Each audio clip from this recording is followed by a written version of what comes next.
Now it's case number 77 on the calendar in the matter of Paget versus Plaster. Parties have been sworn in, Judge. You may be seated. Ms. Paget, how long were you and Mr. Plaster involved in a relationship? About 8 years. And for what period of those 8 years did you live together? We lived together most of them, but because of our work, we traveled a lot. So a lot of times I was in New York, but we shared the house in Phoenix. Okay. When was the house in Phoenix purchased? 1997. And you were living together at the time? Yes. Did you move into the house together? Yes. House was in your name? Yes. And both of you were working? Yes. So finances were not an issue when you lived together? No.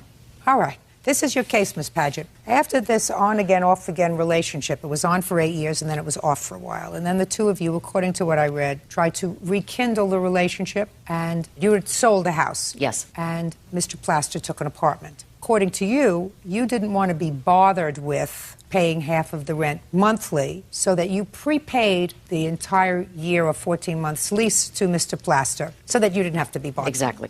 And shortly after you gave him this check, Mr. Plaster advised you that he had somebody else and he wanted you out. Yes. So you want that money back. Correct. Mr. Plaster says that that money was not for half the rent. Mr. Plaster says that the two of you had an agreement during the time that you moved into this house together, that he contributed to the house, including the mortgage payment while he was living there, something that you agree with, and that you had an agreement that when the house was sold, you would split whatever increased equity there was during the time that you were living together, since he was, in fact, reducing the mortgage with his mortgage payment and paying half the bills on the house, so that what you were really doing when you gave him this check was keeping your promise to give him some of the equity in the house. That's your defense. Yes. And you have a counterclaim because you say that when she did move out, she did some vandalizing in the house and took some property that was actually yours. You want that property back and you want some compensation for the vandalism. In 1997, Ms. Paget, when you purchased the house, what did you purchase the house for? You remember the purchase? $108,000. And what did you sell it for? I sold it for $236,000. When did you sell it? October 2005. And when did you give Mr. Plaster this check for the rent? Well, actually, it was bank transfers from my bank account into his bank account.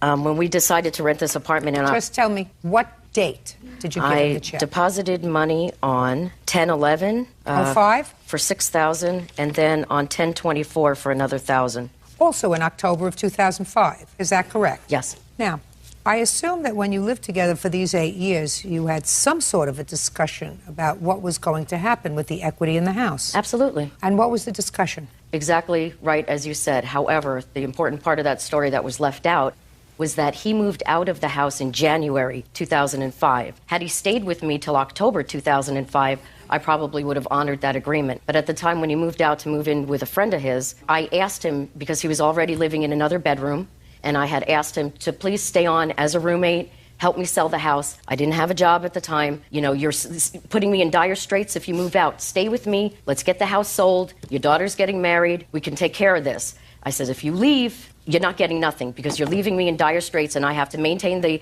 residence for 10 months until I sold it by myself with no job.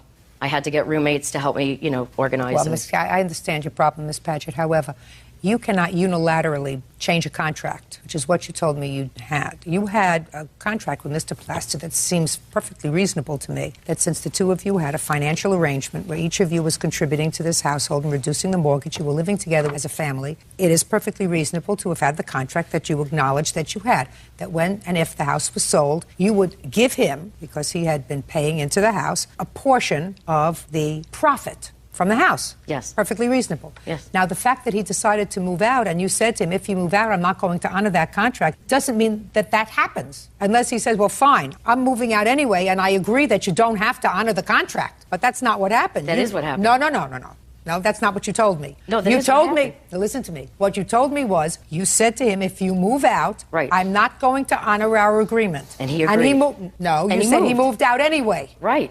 Well, that's not agreeing with you, madam.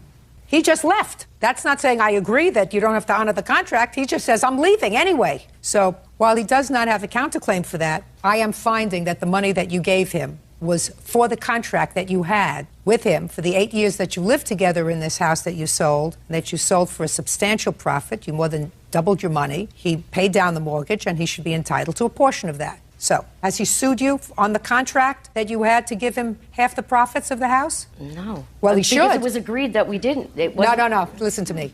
I don't believe that at all.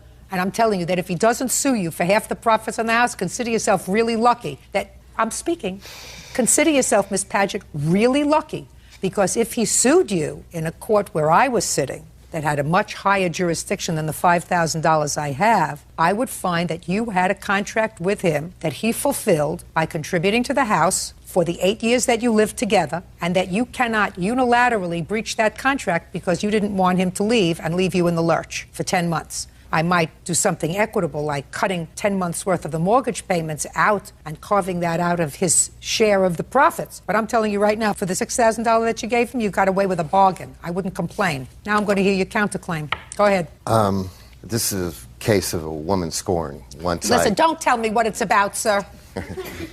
Don't tell me what a case is about, sir. I'm asking you whether you have a legitimate counterclaim that you want me to hear, or whether you just want to forget it. Well, once I let her know that I was seeing someone else, she came to get her things, and I gave her a few days in the apartment to get her stuff out. And when I returned, I've got photographs of the vandalism. I'd like to see the photographs, Bert, please. And I've got lots of notes that were left and taped on the walls. Just crazy things all over the place. Doors were written on, mirrors were written on, photographs stapled to the walls, photographs torn up, my guitars and other property just thrown everywhere. All of my things that were in boxes were dumped in bathtubs and in closet floors, along with half-eaten hamburgers and just She was trash. very angry.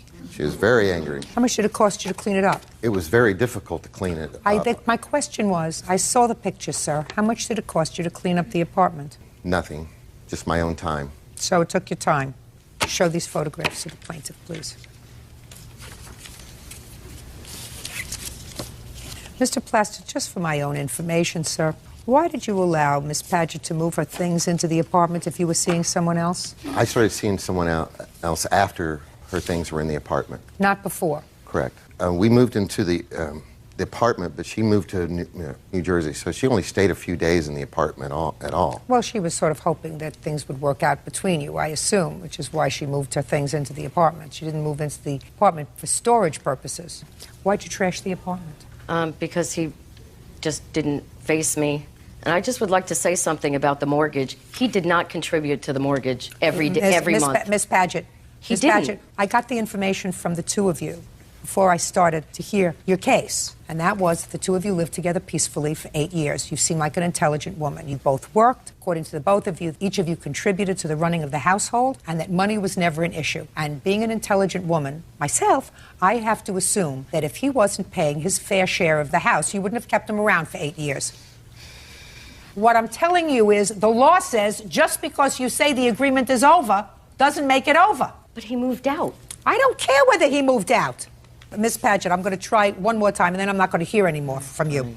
Let us say he wasn't ready to move out of the house, but you were ready to sell it. Do you think you could have sold the house without his permission? Absolutely. Of course, because the house is in your name. Correct. He's not a slave. He can move if he wants to. That doesn't mean that when you sell the house, he's not entitled to, up until the time he moved out, a portion of the increase in the value of the house, because that was your agreement.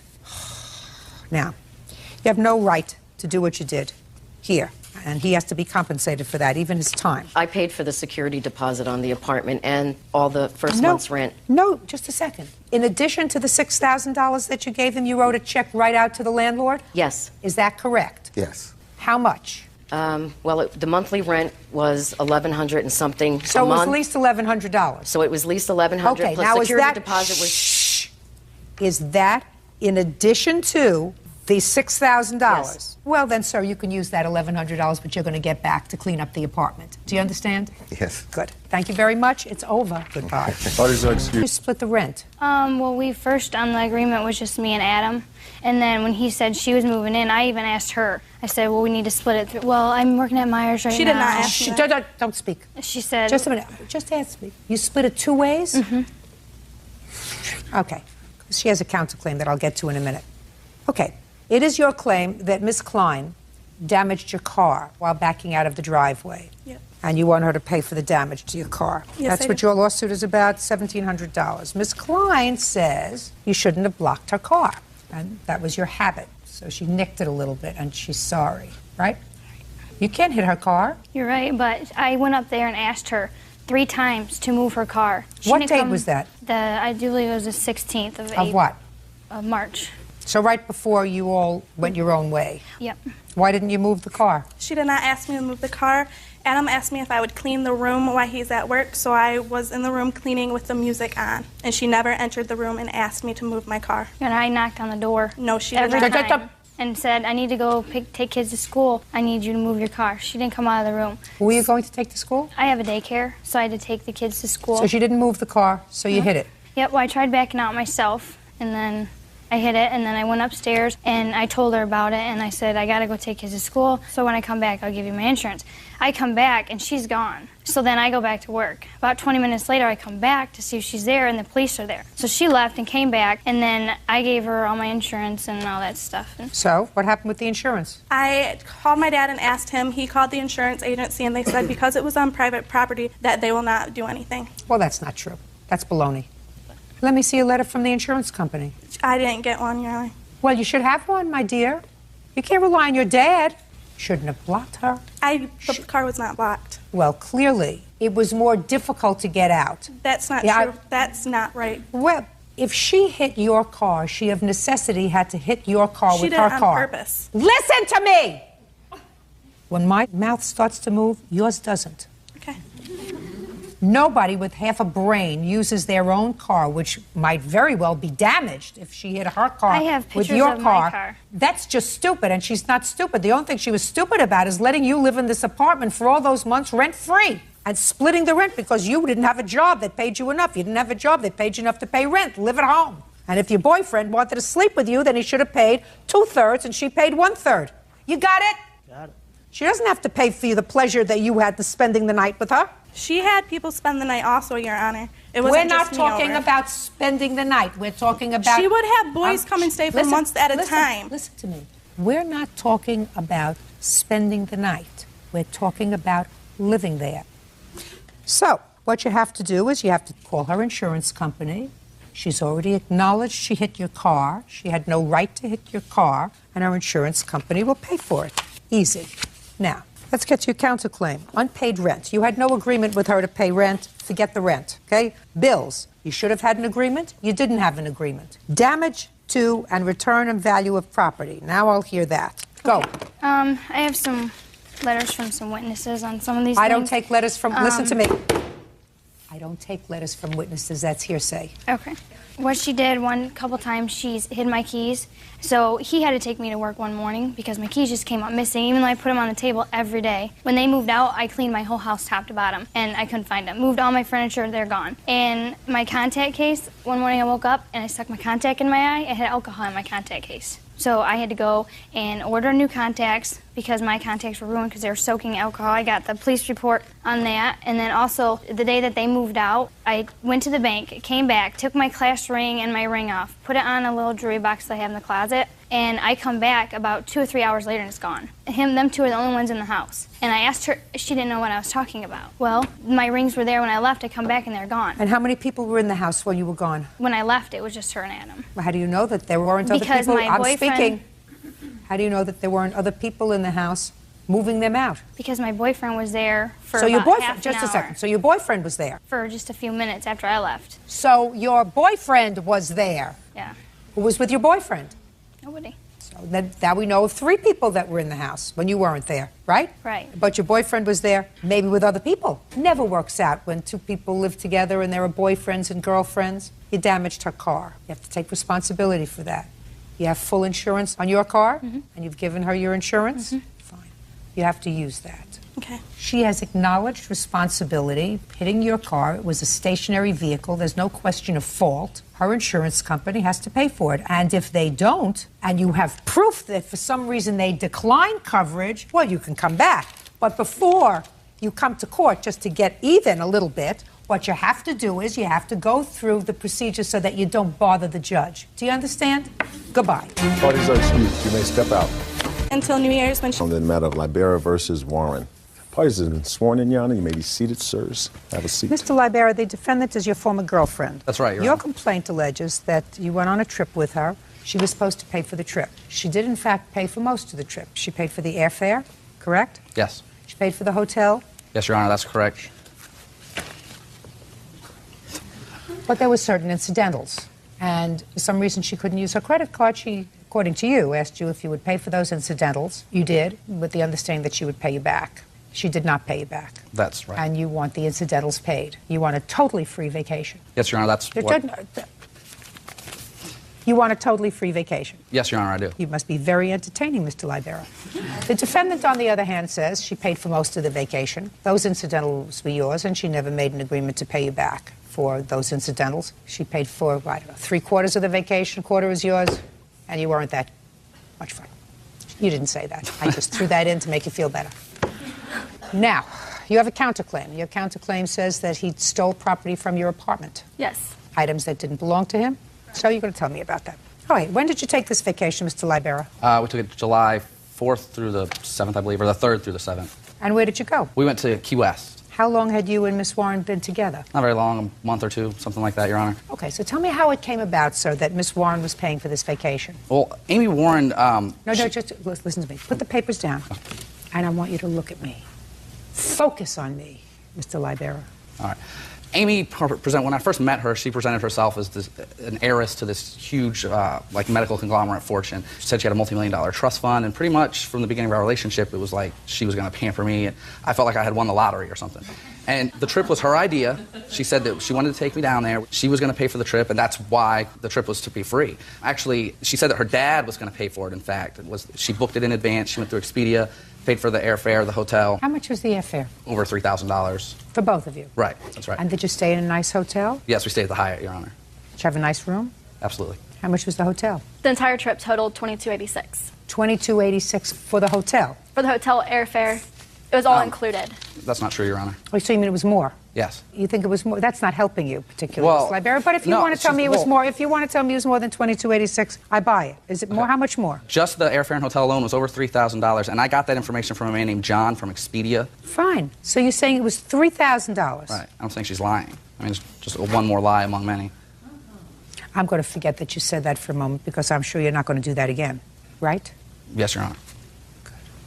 And how much did you spend on the incidentals, Mr. Libera? $716. Well, that was for the hotel. That was for the incidentals at the hotel, and I have a list of other expenses. Incidentals at the hotel? Right. Not the room, but just the incidentals at the hotel? Right. Meals, jet ski rentals, stuff like that. And then I have a list of other expenses that were incurred during the trip. Once we got there, she claimed that her credit card wouldn't work. So I paid for the expenses when we were out in the town and stuff like that. And once again, she promised that she would pay me this back. Well, tell me what she said to you. Well, originally she said that her credit card didn't work and it was a big problem. She's like, what are we going to do? And I told her, I said, I will pay for the stuff while we're here as long as you pay me back. And she said, absolutely. When we get back, I'll get a check from my dad. And so from that point on, we did whatever we wanted to do. And it was always agreed that she would pay me back. Okay. Is that what happened, Ms. Warren? No, Your Honor. Tell me what happened. I never agreed. He should have paid half the trip. The trip was not over $3,000. It was $22.86. And he did not pay for half the stuff on the strip. He says that you told him that you would pay back the expenses that were put on the credit card. Did you tell him that? No, Your Honor. How did it come about that he used his credit card for the incidentals? Because that was part of the mutual decision. He should have paid half the trip. Not should have. It's not what I asked you. Did your credit card for some reason not work? I put it on there for the incidentals. He finished paying it when we checked out. Tell me how it happened. You're standing at the desk. You're checking out. Tell me exactly, Miss Warren, what happened. Steven told me that he was going to put it on his credit card, and he didn't have a problem with that. It was his debit card, and it was on my credit card. So they didn't run my credit card. They ran his, rather. Although they had the authorization for mine, but they took it out on his. Why? Because I shouldn't have to pay for the incidentals and the entire... Is that what he told you? Yes. That's what he told you? Yes. No, I don't believe that, Miss Warren. I mean, I think that you're foolish for taking him on a vacation, quite frankly. But I don't believe for a second that Mr. Libera, who does not appear to be an unintelligent man, knowing that he could very easily fall in my mouth, which is, for some people, the second worst fate, the first being circumcision, why he would come here and lie to me about that and pursue a lawsuit against you. I don't understand that. Especially when he knows it makes him look like a scuzz.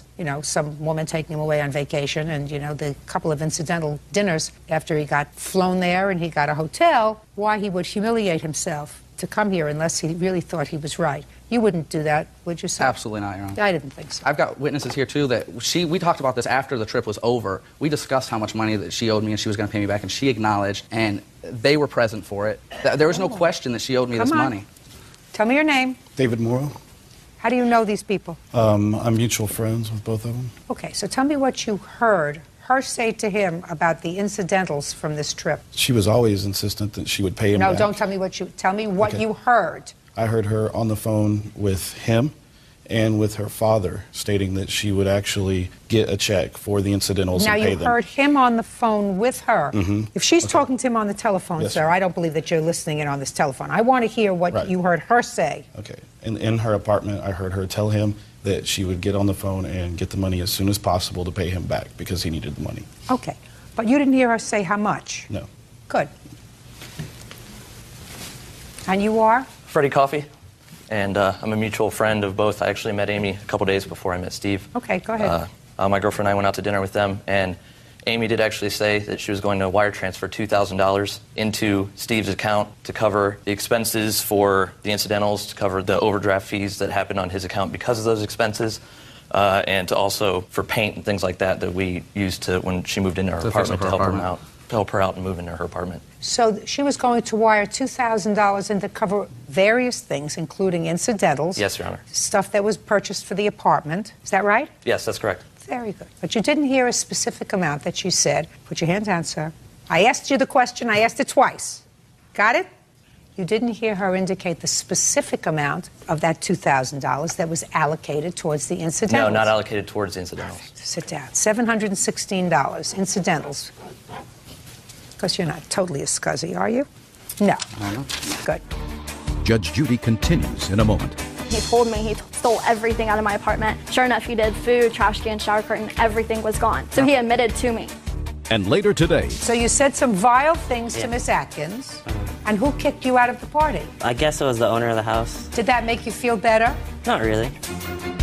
Steve Libera claims ex-girlfriend Amy Warren owes for a trip to the Florida Keys. Amy is countersuing, claiming Steve stole over $10,000 worth of property from her home. Now let me hear, Miss Warren, about what you claim he stole from the apartment, and what proof do you have that he stole anything from the apartment? I have the police report showing that he did steal stuff from my apartment the Let day. me see. And What then I day? have What day are we talking about? July 28th. Did you share this apartment together? No. So he came to your apartment? How did he Yes. get into your apartment? Whenever he took my debit card, which I have those papers as well, and used that, he took a key off my keyring and got into my apartment and stole everything. Then he told me when I dropped him off at the courthouse because he had to pay his fines for his probation or whatever he's on. What kind of probation? It's not an answer. DUI, Your Honor. Why are you asking me a question, sir? I didn't ask you a question, Your Honor. You gave me an and then you said No, DUI? No, I'm sorry. DUI is what I was on probation for. And she's lying about everything. The debit card she gave me to buy gas because I had no money in my account because she was having trouble getting me the money that she owed me. And I actually picked that up from her work. There is nothing in here, madam, that indicates that he stole anything from your property. That's the police report they gave me whenever I got the subpoena. That's No, what they I'm just telling you, released. there's nothing in here that says that he did that, and you don't have a witness that saw him take any property from your Right, home. because whenever I dropped him off at the courthouse, I didn't think I needed a witness. Then he told me he stole everything out of my apartment. Sure enough, he did. Food, trash can, shower curtain, everything was gone. So he admitted to me. Mr. Libera, did you ever tell Miss Warren that you stole property out of her No, I apartment? didn't. Miss Warren, you have to give him $716. That's what you owe him for the incidentals, because I believe that he paid the incidentals and put it on his credit card because yours wasn't working when you went to check out for the incidentals in the hotel. I don't, however, believe, Mr. Libera, that she, each time you used your credit card to pay for a dinner or to pay, I'm speaking, Yes. or to pay for something, that she said to you, thank you very much for dinner, I'll pay you back as soon as we get home. I don't believe that happened, Mr. Libera. And if I'm wrong, I'm sorry. Just consider this. You got most of a vacation paid for, and you had a really good time. There's more to the story here. Listen to me. Is there more to the story that you want me to hear, sir? Because I've already decided to rule in your favor. So is what you want, Mr. Libera, you want to try to change my mind? No, I don't, Your Honor. Absolutely not. Good. That's all. Thank you very much. Thank you. Counterclaim is dismissed. Parties are excused. You may step out. He stole my dignity, my love, my honesty, everything I had. She bragged about to people that she was paying for everything. She was real proud of herself. He's just trying to get me back for even more. Don't trust girls. Oh, life experience. Oh my gosh, I never want to experience it again. And now the next case. All parties in the matter of Atkins versus Penhollow. Step forward, please. 21-year-old Shanna Atkins is suing her ex-boyfriend, 22-year-old Andrew Penhollow, for intentionally denting the side of her car. Shanna claims Andrew was angry over their breakup. Miss Atkins, this young man used to be your boyfriend. I assume he's not your boyfriend anymore. Is that right? That's right. You had an argument and claimed that after the argument he was a little intoxicated and damaged your car. You want him to pay for the car's repairs. Mr. Penhallow says that he was in fact angry at you at some point, but there was no way that he damaged your car. When was the vandalism to your car noticed by you? It was May 5th. It was Cinco de Mayo. And it was right after I came outside. He was outside, wouldn't leave until I came to talk to him. Okay, where did this happen? At a friend's house in Everett, Washington. Were you still dating on May 5th? No, this was like a month after we had broken up. Now, I gather from your complaint that you were at the friend's house for a party. Yes. He was not invited. No. So, That's not true. how many people were at the party? Roughly 20 to 30. And what time did you arrive there? About 9:30. In the evening? Yes. What kind of car do you have? 2006 Scion TC. Where did you park it? It was on the street right outside of his house. He doesn't have a driveway. But it was parked on the street. How far from the house? Right in front of it. Did the car have any damage when you parked it? No. Brand new. I just had gotten it a couple months earlier. Okay. Now, at 9:30 when you got to the party, Mr. Penhallow was not there. Correct. When did you arrive, sir? It was a little after 2 in the morning. And where had you been just prior to that? I was at a bar a little south of where she was. What time did you get to the bar? I was at the bar at like 10 o'clock. So from 10 p.m. to 2 a.m. you were drinking? Yes. Now, I'd like you to tell me, Mr. Penhallow, how it came about that at 2 o'clock in the morning you went over to the party, because that you acknowledge in your answer, that you went over to the party. Yes, I definitely went over to the party. How did you get there, sir? What prompted you to go over there? And I'd like you to look at me, Okay. not at the sky. The sky will not give you any answers, sir. All right. What happened was I found out from a mutual friend of ours, who is no longer a mutual friend, but that she had cheated on me when we were together. That's... Shh. And you found that out on May 5th? Yes. That night while you were drinking? Yes. At the bar? Yes. Okay, so somebody told you that? Yes. Okay, go ahead. And, of course, that got me angered. Tried to call her. What'd you try to call her for? You weren't together, according to you, for a couple of weeks, according to her, for a month. We're still friends, though.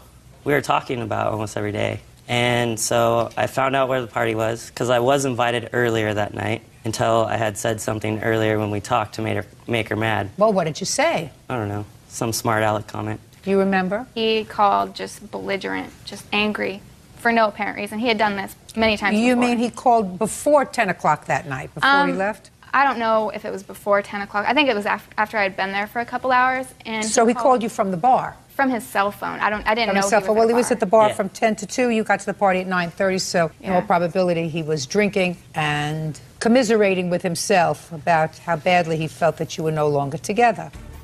So, Mr. Penhallow, now we have a situation where somebody has told you something that upset you about Miss Atkins. Yes. And you wanted to go over and confront her. Of course. And you did go, well, not of course. Well, yeah. I Not found of this, course. I found this news out, and I wanted it settled. So. Why? Why? You think that it's a smart idea to settle a dispute, sir, at 2 o'clock in the morning after you've been drinking for 4 hours? You think that that's intelligent? Huh? You think that that's the optimum time to settle something and clear the air? At the time, Well, at the time, because your judgment is clouded because you were drinking for 4 hours, sir. possibly. Not possibly. I mean, don't be foolish. Yeah. Good. That's what I like to hear. So now you go over to the party and it's 2 o'clock in the morning. Yes. And when you got there, what happened, Mr. Penhallow? Well, I found out that she was downstairs. I walked in, went downstairs, said some pretty mean things. Said some mean things. Yes. Now, were those things that you would ordinarily have said had you not been drinking? Yeah, probably.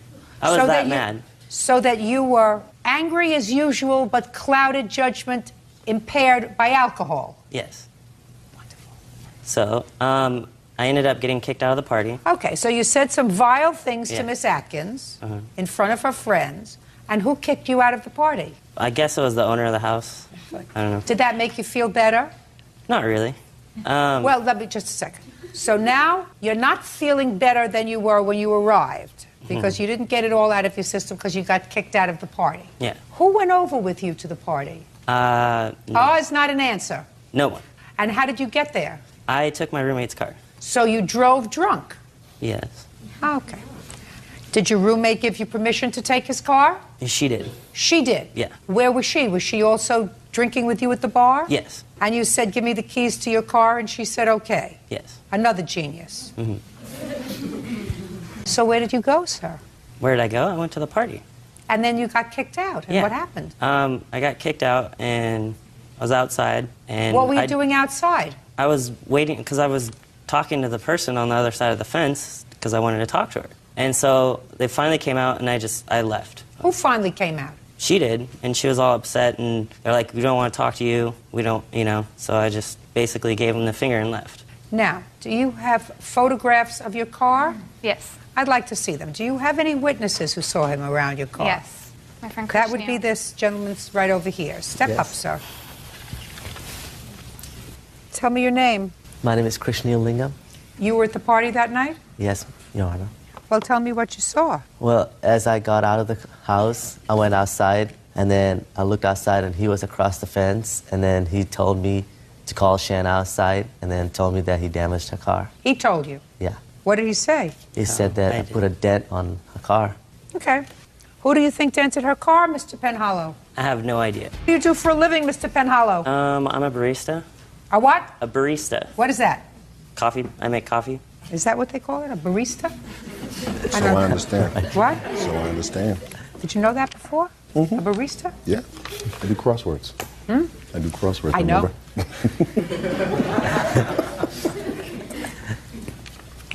Do you want to be anything other than a barista, sir, when you grow up? I want to actually own my own coffee shop. Good. Coffee is better than booze, right? It is. Judged for the plaintiff in the amount of $1,575. Thank you very much. You may step out. Parties are excused. I found out she was cheating on me. Kept having to bail him out of jail. I don't know. Yeah, this is case number 222 on the calendar in the matter of Dawson versus Paul. Parties have been sworn in, Judge. You may be seated. Folks, have a seat. Miss Dawson, Miss Paul's son was living with you at a time when he was having some difficulty at home. That's correct. You're going to tell me how that came about in a moment. But while he was living with you, he drove your car and he damaged the car. You believe his mother is responsible for the damage that he did to your car. His mother says you should have sent him home when she told you to send him home. That's your defense. Well, there's more to it than that, but we'll get to that in a minute. When did Mrs. Paul's son come to live with you?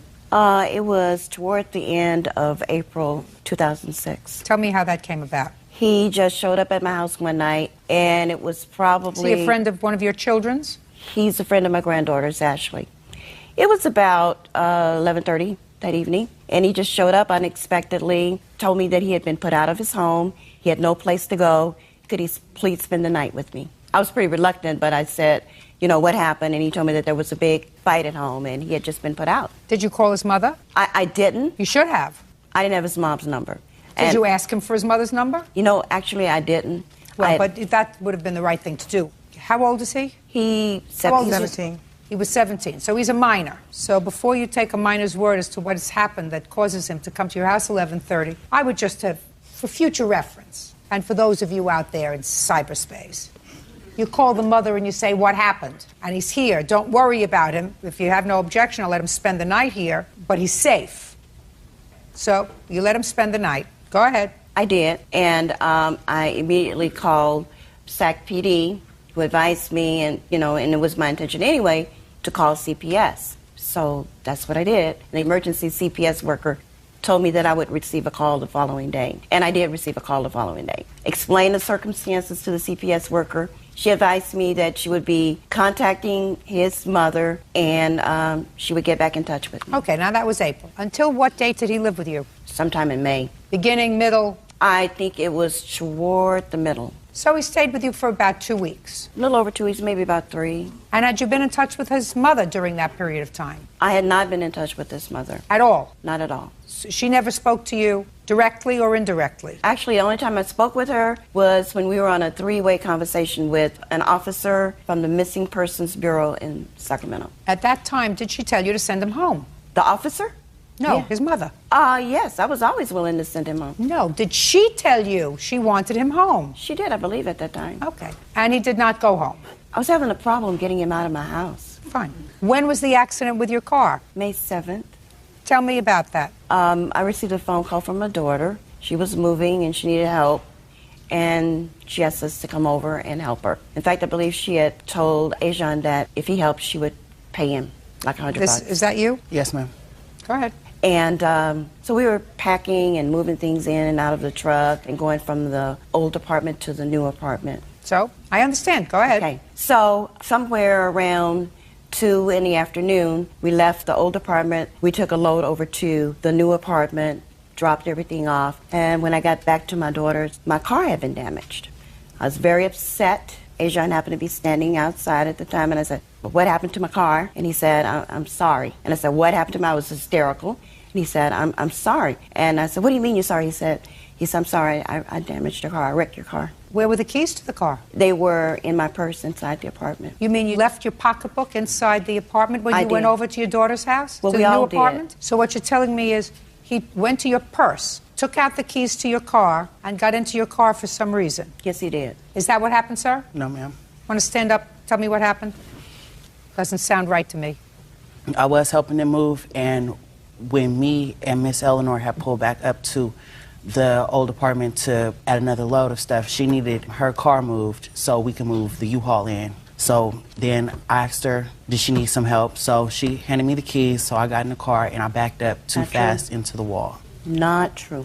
Did you go into a purse and take out the keys? No, she handed me the keys when we were inside of the Had you U-Haul. ever driven that car before? I haven't. Do you have a driver's license? I don't. So why did you get behind the wheel of a car? Because it was a basic procedure that I thought I could execute, but... Miss Dawson, this is your problem, madam. Your problem was Miss Paul's son, according to you, was staying with you without permission. He was staying with you in violation of his mother's wishes. According to you, you had trouble getting him out of the house. You shouldn't have let him in the house to begin with until you found out what was going on. Where are you living now? Back at home. You're going to follow the rules now? Yes, ma'am. Excuse me? What? Judge, I had met his mother on a previous occasion, and she was extremely hostile toward me. So I felt reluctant about calling her the night that he showed up at my house. Madam, then you shouldn't have let her son in your home and interfered with business. But you did that already. But now he's been in your home 2 weeks. He is under your control. He is a minor under your control. Let me put it to you this way, Miss Dawson. If you had left your keys in a place where he could get them, and even if he took the keys without your permission, it would still be your responsibility. And if you left the keys in a situation where he could get the keys and he injured himself, you would be responsible for his injuries. He's a minor. His mother's not responsible for his injuries because, according to you, when you had a three-way conversation with the police, his mother said, I want you to send him home. That was after he had damaged my car. So you mean after he damaged your car, you continued to let him stay with you? She was on a cruise at that time. Just a second. You continued to let him stay with you? Yes, ma'am. No, Miss Dawson. Excuse me, Judge Judy. She was on a cruise. She was out the country. Judge Judy continues in a moment. This child was living under your control. How could I be responsible being a good Samaritan? He told me he was being abused. And later today, the mother put it out for a garage sale, and she was going to sell it to a stranger. Is that right? No, ma'am. Yes, well, I it believe is, that that's Cheryl. true, Miss Bellinger, because I'm looking at your face. real cases, real people. Judge Judy. Eleanor Dawson claims 17-year-old Ajon Hart drove her car without permission and wrecked it. Ajon and his mother Yolanda claim Eleanor handed him the keys. You assumed the responsibility for this minor, and you assumed the responsibility of all of his actions when he was with you. You shouldn't have done that, Miss Dawson. And you certainly, understanding that, should not have left your keys, if I believe you, that you left your pocketbook in an apartment that was being emptied and went to another location, if I believe that. The apartment wasn't totally empty, Judge. I said that was being emptied. Okay. And you left your purse and your valuables in this apartment that was being emptied, that contained the keys, and he took the keys without your permission to go someplace. I don't know if I believe that. But even if it's true, it's still your responsibility. Judge. It's your responsibility. 2 times this month, he's taken his mother's car without permission. Listen to me. That's not my problem. That's his mother's problem, if he's living under her roof. He's living under your roof, and if you know that that's a problem, you're not supposed to leave your keys in a situation... Listen to me. You're not supposed to leave your keys in a situation where a minor can get hold of the keys and take your car without your permission. Judge Judy, I had no reason not to trust him. Good. None. It doesn't make any difference. Bottom line is, this child was living under your control. You, therefore, are responsible for him, not his mother. How can I be responsible being a good Samaritan? Good. He told me he was being abused, Judge. He had come over. Miss Dawson, you're not getting it.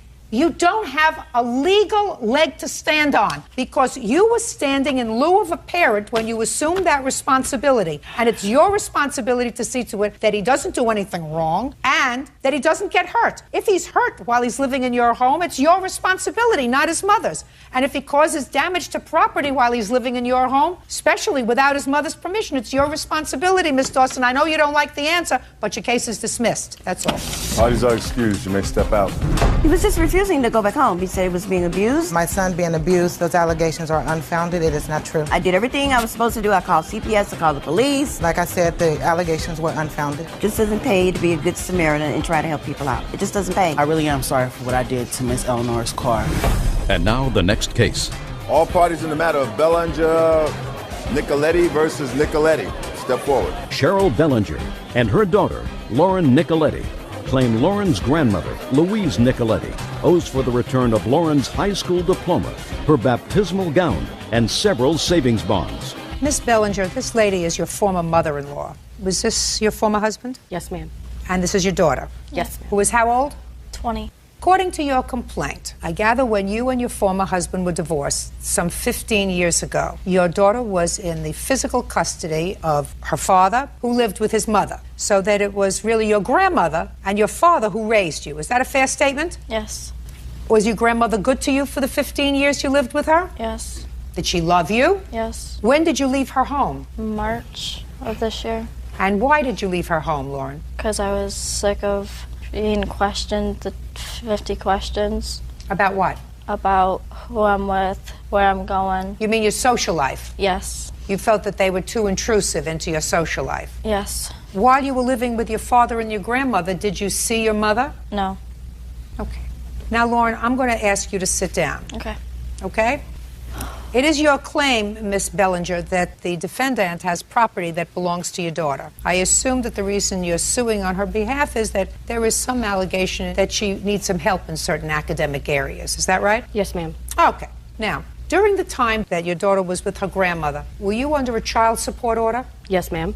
Did you pay it? Yes, ma'am. What was the order? It was $86 per week. And you paid every week? Yes, there were some years that I didn't pay because I wasn't working. I don't care whether you were working or not. That's not relevant to me. All I want to know is, did you pay every week? And the answer is no, you didn't. And there were years that you didn't pay. There was approximately 2 years. I had 2 sons that I had given birth to. 2 years is a very long time not to pay child support. Now, this is your complaint on your daughter's behalf. First of all, you say that your former mother-in-law has your daughter's high school diploma. That she is prepared to turn over to her. So, Bird, would you take the high school diploma, please, and give it to Lauren, who wants a high school diploma. Okay, Lauren? Yes. Then there is a question of a baptismal gown. How old was your daughter? She was about 3 months. Now, why would you want that? So I could pass it on to my daughter for her children. You mean give it to Lauren? Yes, ma'am. Okay. Lauren, do you want your baptismal gown? Yes. Okay. Should give that to her. And I understand that you're annoyed at the whole thing because the mother put it out for a garage sale. Yes. And she was going to sell it to a stranger. For $5. For $5. Is that right? Yes.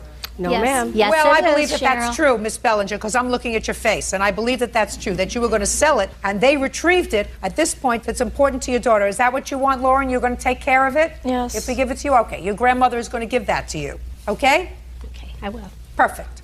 Now we come to the bigger issue. You say, Miss Bellinger, that over the years, your daughter was given U.S. savings bonds, and you believe thousands and thousands of dollars of U.S. savings bonds. Who gave them to her? Friends and family when she was baptized and for her first birthday and years beyond that. How do you know that? Did you give them to her? No, but I was there during her baptismal and during her first birthday. How many did you give her? I didn't give her any. Okay. Mrs. Nicoletti, how many bonds does Lauren have? There's 4 here. May I see them, please? And are those all the bonds she received? Yes. May I see them, please?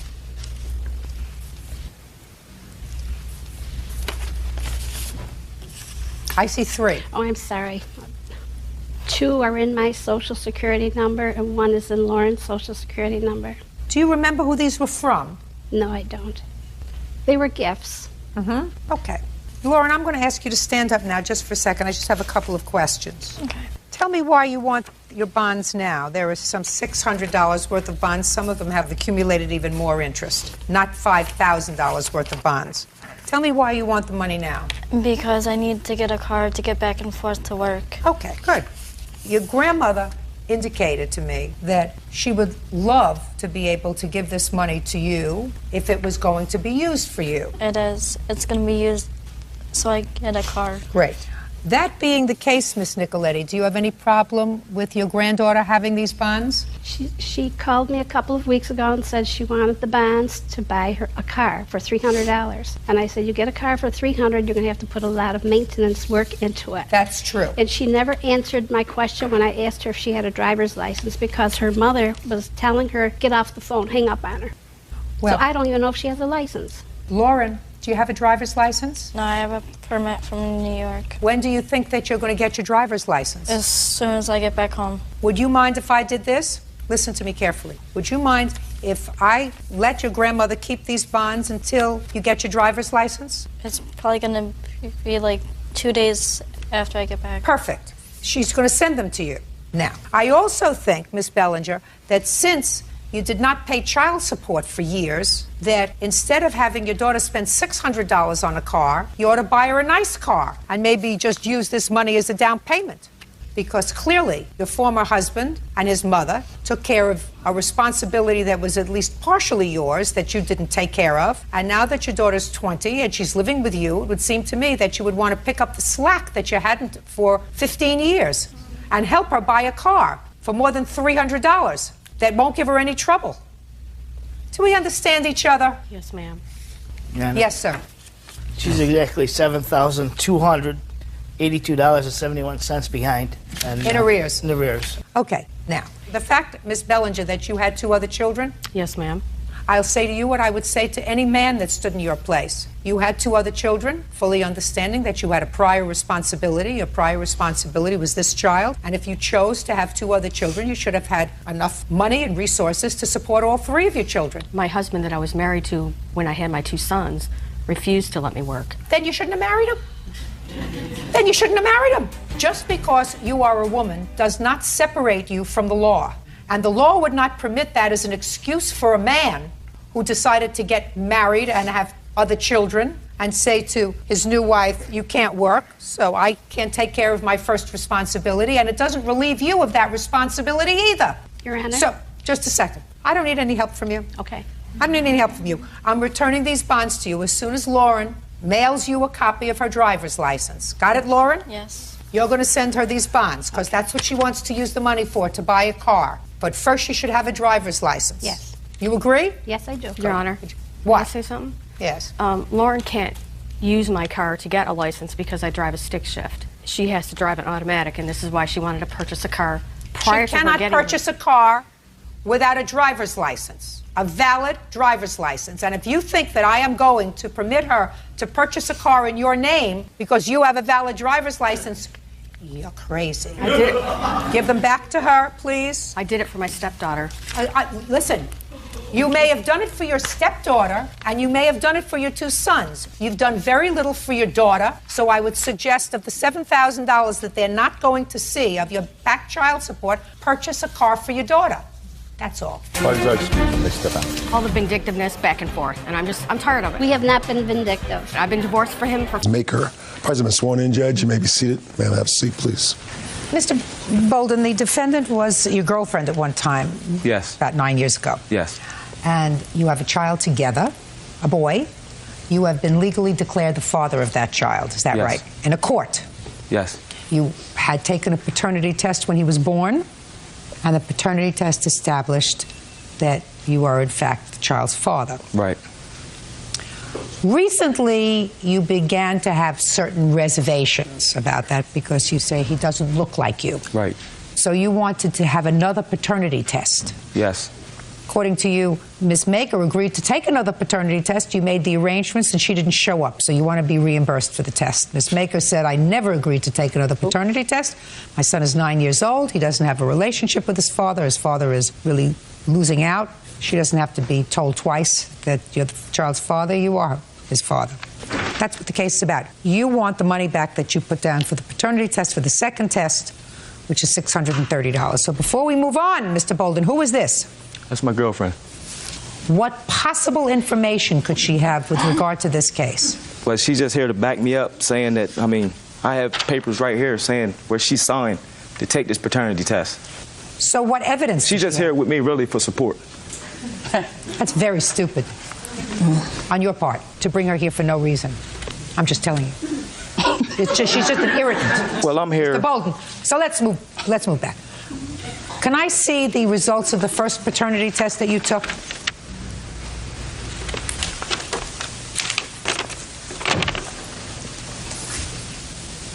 The bloods were drawn on both of you on the same date.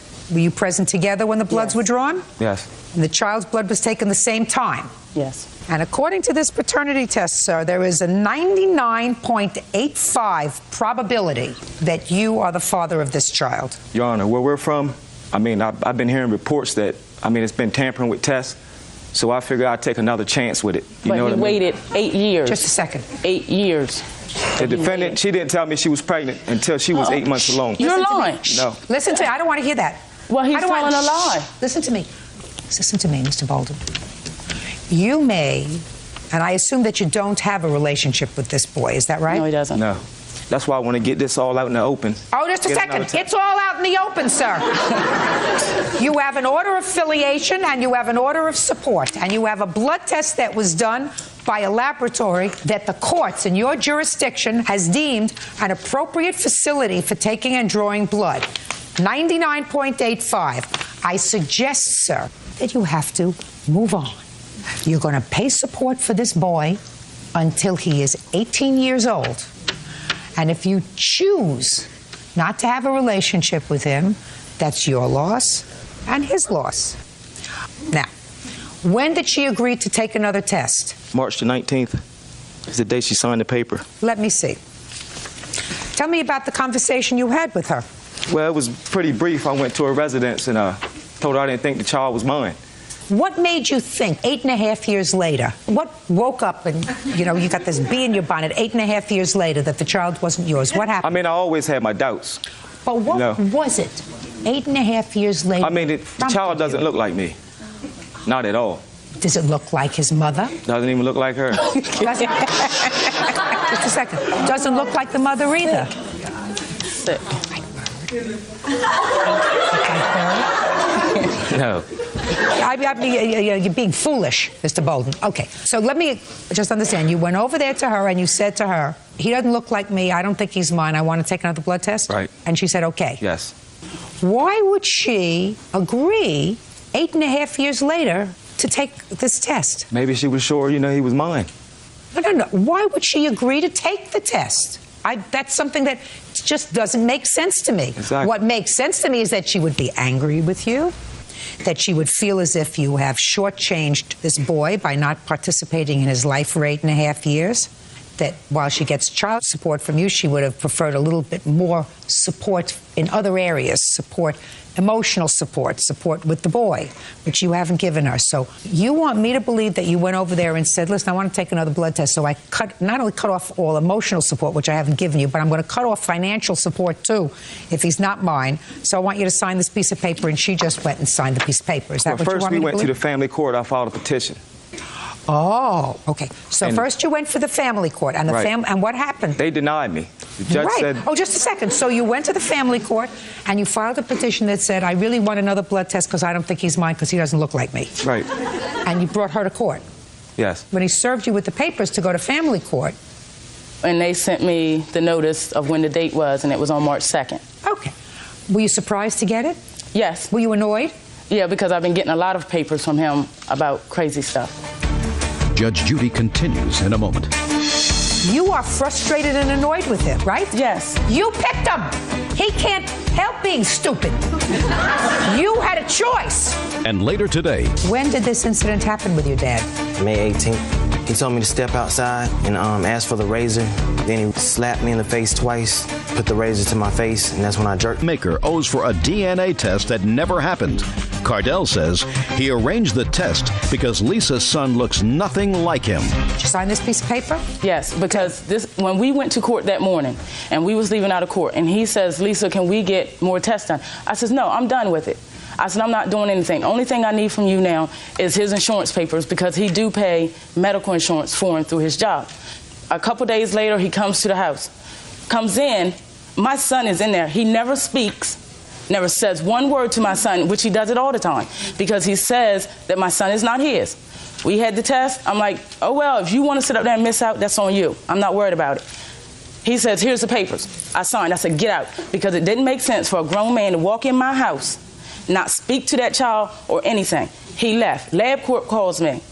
So what you're telling me is you thought that these papers had to do with your son's medical insurance. Because my son does not get Medicaid through the state.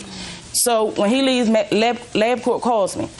I told the lady, I said, look, I don't have to go take no test. The state says I don't. I ain't going to do it. Goodbye. Don't call my house no more. Hung up. She knew what those papers were, Your Honor. Why would I sit there and sign? There and we both read through them. Listen to me. Don't answer. You're always supposed to read what you sign. But how, I mean, my son is right in the house. This man walks in the house and not even speak to my son. It's obnoxious. It's obnoxious. Crazy. It's obnoxious and stupid. It is. It's a product of a stupid mind, an uncaring mind. It's a product of somebody who says that it's the fault of a 9-year-old child to be born. Yeah. Why didn't you speak to him? That's all irrelevant, Your Honor. Why didn't you speak to him? I didn't even see her son was not present. When I came in. Right there. Her cousin was there. Her son was not there. He was in the house. Just a second. Have you ever spoken to him? Yes. What have you said to him?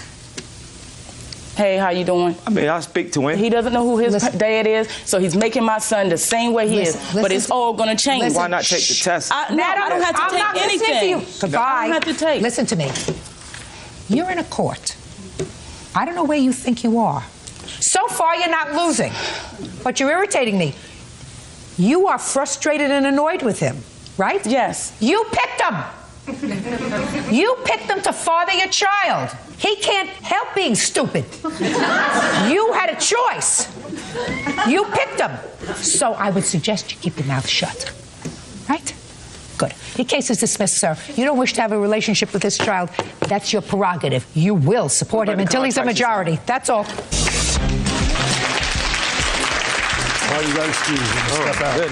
My son has a lot of positive men in his life.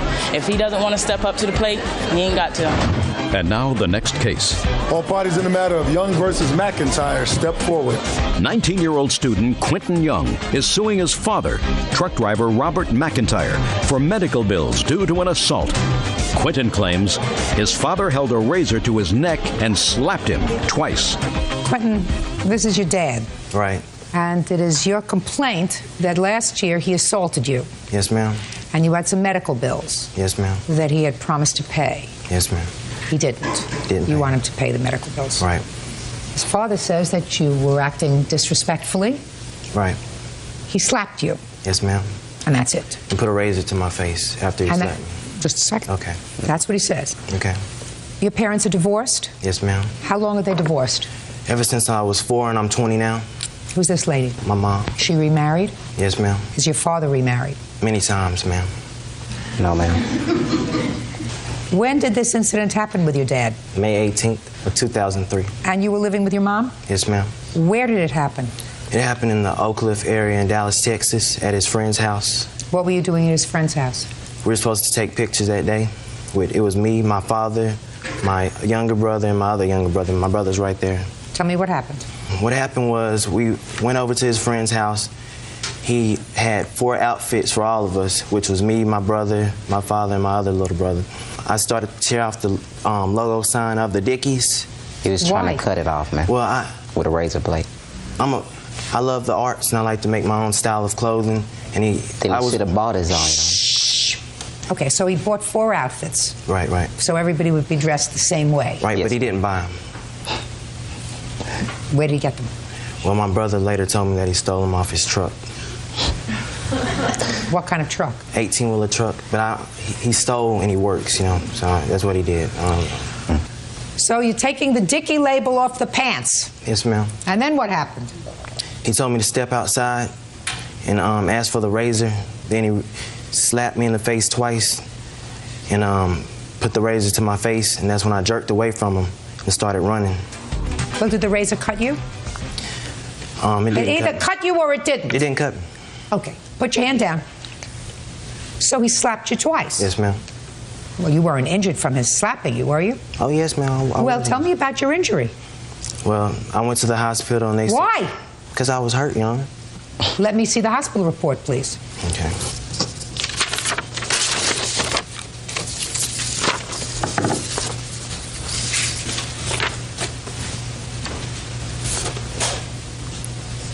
Well, this is just a bill. I want to see the report. I don't have the report. They supposed to give them to me. They didn't give them to me in time. Who took you to the hospital? My mother drove me. Step up. Thank you, Your Honor. All right, your son left and he called you, I assume, after his father slapped him twice in the face. Where were you when he called you? I was at home. And you got in your car and you went and picked him up? Yes, I did. And his face was swollen, and he had a cut on his face. Where? It was right... I don't see anything about blood here. Well, see, that's what I'm saying. It wasn't like a big gash, but it was a small amount of blood. I don't, listen to me. I don't see anything about blood here. I don't see anything about stitches here. I don't see anything about anything here. Why did you put your hands on him? You know, Quentin had this attitude that, you know, he was just getting belligerent, you know, like coming around, you know, like smarting off and all that. The way What did he say to you? I asked him what was he doing. He said, you gave him to me, didn't you?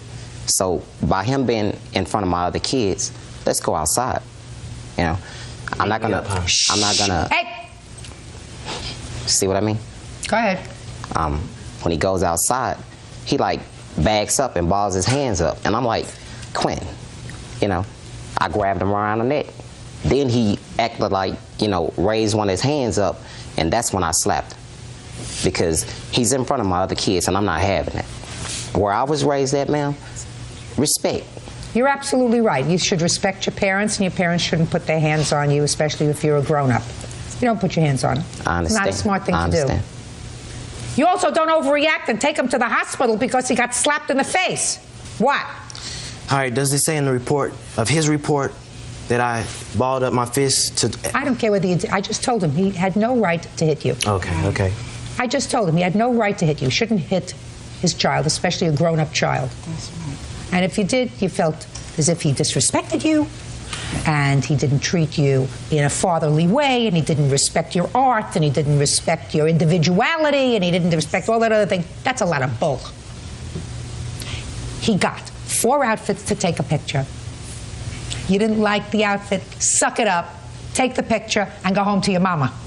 I was feeling the same way. You understand? I was feeling the same way, but he slapped me for it. Then what'd you go outside and start cutting up the outfit for? No, I was cutting it up on the inside. In then front he stepped. of me, Your Honor. Okay, in front of you. Why didn't you wait until you got home? That's what I asked. We were taking pictures that day, Your Honor. So. Why didn't you wait until you got home? But why would I? Your Honor, he's just wanted to show his dad. He's been away for many years. Don't speak. He's been away for many years, and my son, I have remarried, and my son just was reaching out. He yearned to be with his dad. I okayed many trips for him to go with him on the U-Haul truck. But when he got with him, he betrayed him by fighting him. He knows that he's in theater. He knows that his aspirations is to get into entertainment business, but he disrespected his own son. I'm okay. I'm okay. He disrespected his own son. Listen to me. His son disrespected him. He loves his son. He loves his dad to death. Listen, that's why you're not paying attention. That moment, that day, your son was disrespectful for the moment. And I told his father he had no right to put his hands on him. He had no right to overreact. And neither does he. He wants to be an actor. Great. It doesn't mean you have to be abnormal. But he didn't want to Listen to me. disrespect him. Listen to me. That's not what he wanted, Get Judge. over it, madam. It's not a big deal in the scheme of things. It's not a big deal to take a picture with your father with an outfit that has a Dickie label on it or any label on it. It's not a big deal. Away from the picture. The logo is small. It won't take away from the picture. I got it for him, y'all. Listen to me. You stole it. Speak quiet. Speak. You got it. Mr. McIntyre, shh. Don't speak. Don't speak. Yes, ma'am. All very unfortunate. And it's certainly very unfortunate that you overreacted and took him to a hospital and built up this medical bill that was ridiculous. You should have taken him home and put a cold rag on his head. In any event, I think you both behaved badly that day. I think you did. And I think if you encourage your son to think that he did the right thing, that's a big mistake. I'm not, Your Honor. Well, you shouldn't. I wouldn't do Well, that. you shouldn't. And if his father hasn't been much of a father to him over the last, I don't know, 20 years, 15 years, whatever it is, you're not going to make up for it in one picture, sir. Exactly. There's a lot of history that goes on. Yes, ma'am. But one thing that you don't do, especially with a child who you haven't been around and haven't been a father to his whole life, you don't put your hands on him. Exactly. You got it? Yes, ma'am. So you owe him an apology for that. You owe him an apology for that. That's all. Case is dismissed. That's all. Parties are excused. You may step out. You've been sworn in, Judge. You may be seated. Ma'am, have a seat.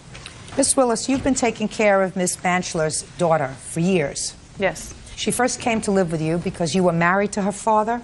Yes. He's in prison? No, he's just not around at all. Left. Gone. And you have how many children with him? None. You have children of your own? I do, right. But he brought this child into your home? Right. When? August 28th of 2000. How old is she?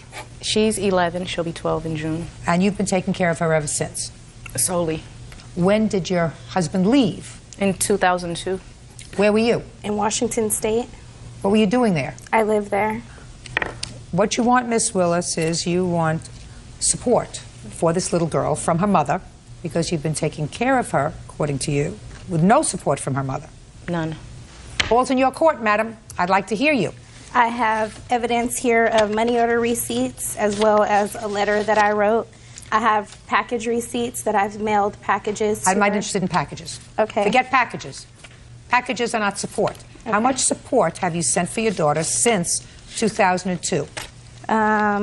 There's one for $150 here. Give me just a second. I have to do this. 150. Go ahead. There's one here for $30. $30. One Go for ahead. $100. One for $150. And one for $50. Who were those money orders made out to? They were made out to her father. Only one of them was made out to Oki. She's never made one out to me. What was the date of the last one? September 8th, 2003. Okay, since September 8th, 2003, you have sent no support for your daughter. Not cash. Well, that's all I'm interested in, is cash. How do you support yourself? With Work. packages? No. Your boss at the end of the week give you packages? No. Well, at the end of the week, your boss gives you money. Right. Well, that's support. That's what people barter in this country. You give them dollars, and they give you bagels and lox and milk and chopped meat and chicken. You know, that's how we survive in this country. How did you expect your children to survive since September of 2003? I felt like that was her father's responsibility. Wrong. So I sent her to him. He said that he would take care of her, and obviously he did not do that. Well, when did you find out that he split? I found out when Judge Judy called me. You didn't know that before? No. Well, that's interesting. So the last contact you had with your child was over 2.5 years ago. Is that right? Yes. Why is that? Did you move? No. Lived in the I same- just moved in September. Before that, I stayed in the same house. She was out here last summer also, and I let her at her mother's house, and I let my daughter call over there to speak with her grandmother. My daughter speak with her grandmother to tell her happy birthday. She answered the phone. My daughter said, "Mommy, like, what are you doing out here?" She didn't even speak. You know, she passed the phone to her mother instead of talking to her daughter. I called back the next morning to speak with her. Her mother told me she already left back for Washington. Listen to me. Since Miss Willis has been caring for your daughter, you provided $480. That amounts to 32 cents a day. Do you think that's enough? No, it isn't. What kind of a job do you have? I'm a custodial. How much do you earn a week? $400. Here you have a child that you expect to exist on 30 cents a day. It's not her responsibility to support your child. She took the responsibility. No, she didn't. She didn't adopt your child. At any point, she could have sent my daughter back to me at any point. That is the most ridiculous statement that I've ever heard. If you chose to have a baby and not be a mother, that's your prerogative. If you were smart enough to say, listen, I'm not the maternal type. I'm not good at raising a child. You probably can do it better. I'm going to let you do it because I can't, or I'm not interested in doing it. That's honest. But don't tell me that you've got this burning maternal instinct in your stomach and all she had to do was call you and you would have taken your daughter. Because anybody who is a parent, they wake up in the morning and they go into the nursery and they say, gee, my kid's not here. You know? They don't wait 2.5 years. I didn't wait 2.5 years. I've tried on multiple occasions to call them. They told me that I could not call or send her any more packages. Listen to me, That's what my her friend. father Listen said. to me very carefully. At this point, Miss Willis is a legal stranger to your child. At any time, you could have petitioned the court for immediate custody of your daughter. I doubt that you can do it now. I would think that any judge that would give you custody of your child at this point had to be missing one in his six-pack. However, there was a time immediately after the child left your custody when you could have done that. So you can relinquish custody of your child to somebody else, but when you relinquish custody of your child to a stranger, you pay support. And what Miss Willis is asking for, as far as I'm concerned, is a minimal amount of retroactive support for the child in the time that she supported the child. What she's asking for is $5,000 over the course of 4 years. It's a little more than $1,000 a year. Figure it out. Judgment for the plaintiff in the amount of $5,000. That's all. Parties are excused. You may step out. She had numerous opportunities to get her daughter back. I've been denied the opportunity to do it, not necessarily by the plaintiff, but by her father. Well, she's my daughter. I couldn't imagine her even going back with her. I don't accept the fact that I'm going to have a custody issue with her. She is my daughter. I will fight to the end to make sure she stays with me forever. And now the next case. All parties in the matter of Jones versus Luis Castillo. Step forward, please. Douglas Jones is suing his cousin, bus driver Dwight Lewis, and girlfriend Mary Ellen Castillo for damages to his home as the result of a fight. Douglas says Mary Ellen and his girlfriend went toe-to-toe. Mr. Jones, Mr. Lewis is your cousin, according to your complaint, and this lady with him is his girlfriend. That's correct. At some time, for reasons that I'm sure you will explain to me, you allowed Mr. Lewis, his girlfriend, and her 3 children to move into your home that you shared with your girlfriend. That's correct. And any other children? Yes, 2 boys. Whose children are those? Ours. The 2 women, for some reason, did not get along. Right. And there was an altercation that became physical. And it is your claim that this altercation that became physical resulted in Miss Castillo taking a plate and throwing it against your sliding glass doors, causing the door to break. You want her to pay $600 for the glass door. Which the glass door that's been chipped, the kitchen window, she broke also. Ms. Castillo says you're lucky she's not suing you and your girlfriend because she was injured during that altercation, an altercation that was started by your girlfriend. Judge Judy continues in a moment. She starts going, oink, oink, you a pig, oink, oink, and she spit in my face and ran. So what did you do? I snatched her up when she was running, and I threw her on the ground and we were fighting. Real cases, real people. Judge Judy. Douglas Jones says his cousin, Dwight Lewis, and his girlfriend, Mary Ellen Castillo, owe for damage to his house. Douglas says the damage occurred during a fight between Mary Ellen and his girlfriend, Laminda. Were you present during the altercation? I know. I was in a room next to the kitchen. Step up here. What's your name? Laminda. Laminda, you have a last name? Malik. When did they move in with you? They moved in June of '04, and the fight took place at August. It was right after your back 30th. surgery. Right. Right. August of 31st of '04. Correct. What started the fight?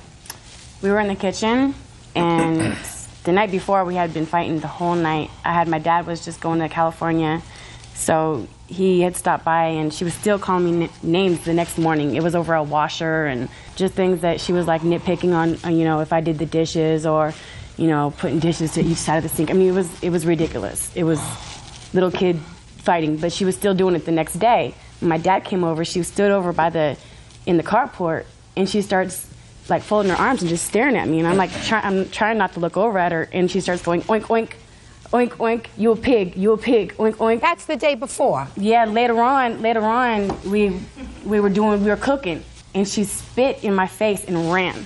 And at the time, she couldn't really talk because she had sores in her mouth. And so, I don't know, to me, that was assault. You know, that was assault to me. That was it. I had it, and I couldn't take it no more. And so what did you do? I snatched her up when she was running. What does that mean, you snatched her up? By her hair. So you grabbed her by the hair? Yeah. And what did you do? And I threw her on the ground, and we were fighting. Then her husband jumped in and went to go pull me off. And that's when I heard the commotion. That's when he heard the commotion. And I just had a back operation a couple of days before that. I'm sorry about that. You feeling better? A little bit. Good. Can we get back to the story, please? All right. So now he comes in to try to pull you off. Is that right? Mm-hmm. And when he started to pull me off, I felt like I was being, like it was both of them. She was still getting her, kicking me and stuff, and I'd been threatened by her the whole time. Well, he's trying to pull you off, so evidently you're on top. No, pull us apart, actually, because at the time we were both still wrestling on the ground, and I had been told many times, don't mess with Mary Ellen, you know, that she was going to whip my... Okay. Sorry. Where are all the children when this is going on? They were scattered all over the house. Some were playing out in the yard and somewhere in the living room. The children didn't come in to hear what all the commotion was? Yeah, a couple of them came to the kitchen door after the fight had broken up. See, they've been nitpicking at each other for a while, especially Mary Ellen, because it seemed like she wanted to be the alpha female, and you don't do that when you're invited to somebody's house. I asked my cousin and them to come up here because Mary Ellen had got kicked out of his daughter's house in Georgia, where they moved into another house, and they said they had black mold and the mold was killing them. So I said, well, come on up and, you know, stay with me. You got 3 kids, so get them in school up here and come up here. I didn't expect her to come over and take over. I wouldn't try to take over from her. Evidently she tried. I want to know how the window got broken. After the fight went on, I think Mary Ellen was very upset about getting beat because she was promoted. She was. Come on. My cousin was promoting her as, you know, this really good fighter. She beat up 2 cops in California and all this kind of stuff. And she was upset getting beat, so she took it out on my house. You know, Did you see her throw the plate? No, I heard the plate. I saw her hitting the door with the plate, though, because once I heard the kitchen window break, I was on the phone with my brother, Wolf Fat Jones, and I came in. She was at the sliding glass door, banging it, but she had broke a plate and the sliding glass door already. Why were you hitting the sliding glass door with the plate? It wasn't broken at all. Why were you hitting it with the plate? She attacked me when there was blood all over the floor, and she gave me a scar right here, and I have 4 stitches. I have 2 cuts, 4 stitches. Sounds like you got the better of the bargain. And my window still isn't fixed. I have plastic on it. You know, in Seattle it rains a lot, and it ran up a lot of bills because I'm raising my 2 boys. I'm out on L&I right now, so I don't have a lot of money to fix the window. Labor in the industry. I got hurt at work. I work in a prison. So I couldn't get it fixed. They said that they were going to fix it. When did they say they were going to fix it? The next day afterwards, he said, well, let's go to Lowe's and find another window. And I said, no. Did you say that, Mr. Lewis? Yes, I did. Yeah. So why didn't you fix it? He didn't want a Lowe's window. He wanted it professionally done, which would have cost a lot, and we didn't have the money at the time. The reason why I didn't want him to fix my window, Your Honor, he changed my toilet seat with a crowbar. Let me see the estimate on the window. As long as Mr. Lewis agreed to fix it, then he's got to fix it. Well, Your Honor, he tried to fix my toilet bowl and cracked it. I don't want him to... No, he's not coming back to fix it now. Yeah, no, I don't want him to fix it anyway. Okay. He doesn't know what he's doing. Do you have a picture of the patio door? Yes, ma'am, I do. I'd like to see it, please. I took it with a camera phone, so you can still see it good, though. Quite frankly, what distresses me more than anything else is that you have 5 children there who are witnessing these That's 2 women in a mud fight on the window. kitchen floor. And according to your cousin, at least, you seem to think that it's wonderful that she's a good fighter. He always did. He always did. You've heard the fictionalized account. What I will tell you what truly happened. Go ahead, I'm willing to listen. When we left Georgia, we left Marietta because the house we were in had too much mold in it. Tell me about your daughter. Mary Ellen and the children wanted to go to Washington, to Uncle Dougie's house. So we went up there. He had told us, he had assured us beforehand that Laminda was not living there. He had kicked her out a year before because they weren't getting along. Where were the children? His children living? His children were there. But not their mother? No. He had hired a nanny for a while. Is that right so far, sir? That's correct. Okay. He had hired a nanny. She came over and beat up the nanny one day. That's why she had a warrant. That's why after she assaulted Mary Ellen, she had to split. That's why once we broke them apart in the kitchen during the fight, he was trying to get her out of the place before the police arrived. Mr. Lewis, when you arrived there, was she there? No, she was not. She has her own place in When did Bremerton. she come back? When he needed to have his back operation. His oldest son has diabetes. He did not trust either of us to give him his medication. We've never done it. But she had. So she had. They had been together since the kids were small until he got rid of her. Well, when she came back in, she was back in her house. She was pushing her around. She even tried to push me around, telling me to get out of my cousin's room. Which was my room at the time?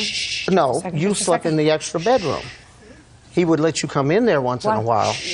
Okay. For whatever. Becoming clear to me, why did you eject her from the house? She's been gone for at least a year and a half, maybe 2 years.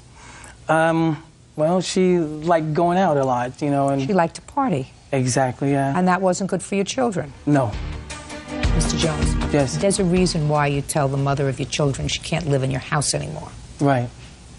I mean, I don't have to go into all the details. We actually parted our own ways. There's a reason you tell the mother of your children that she can't live in your house anymore and she's leaving without her children.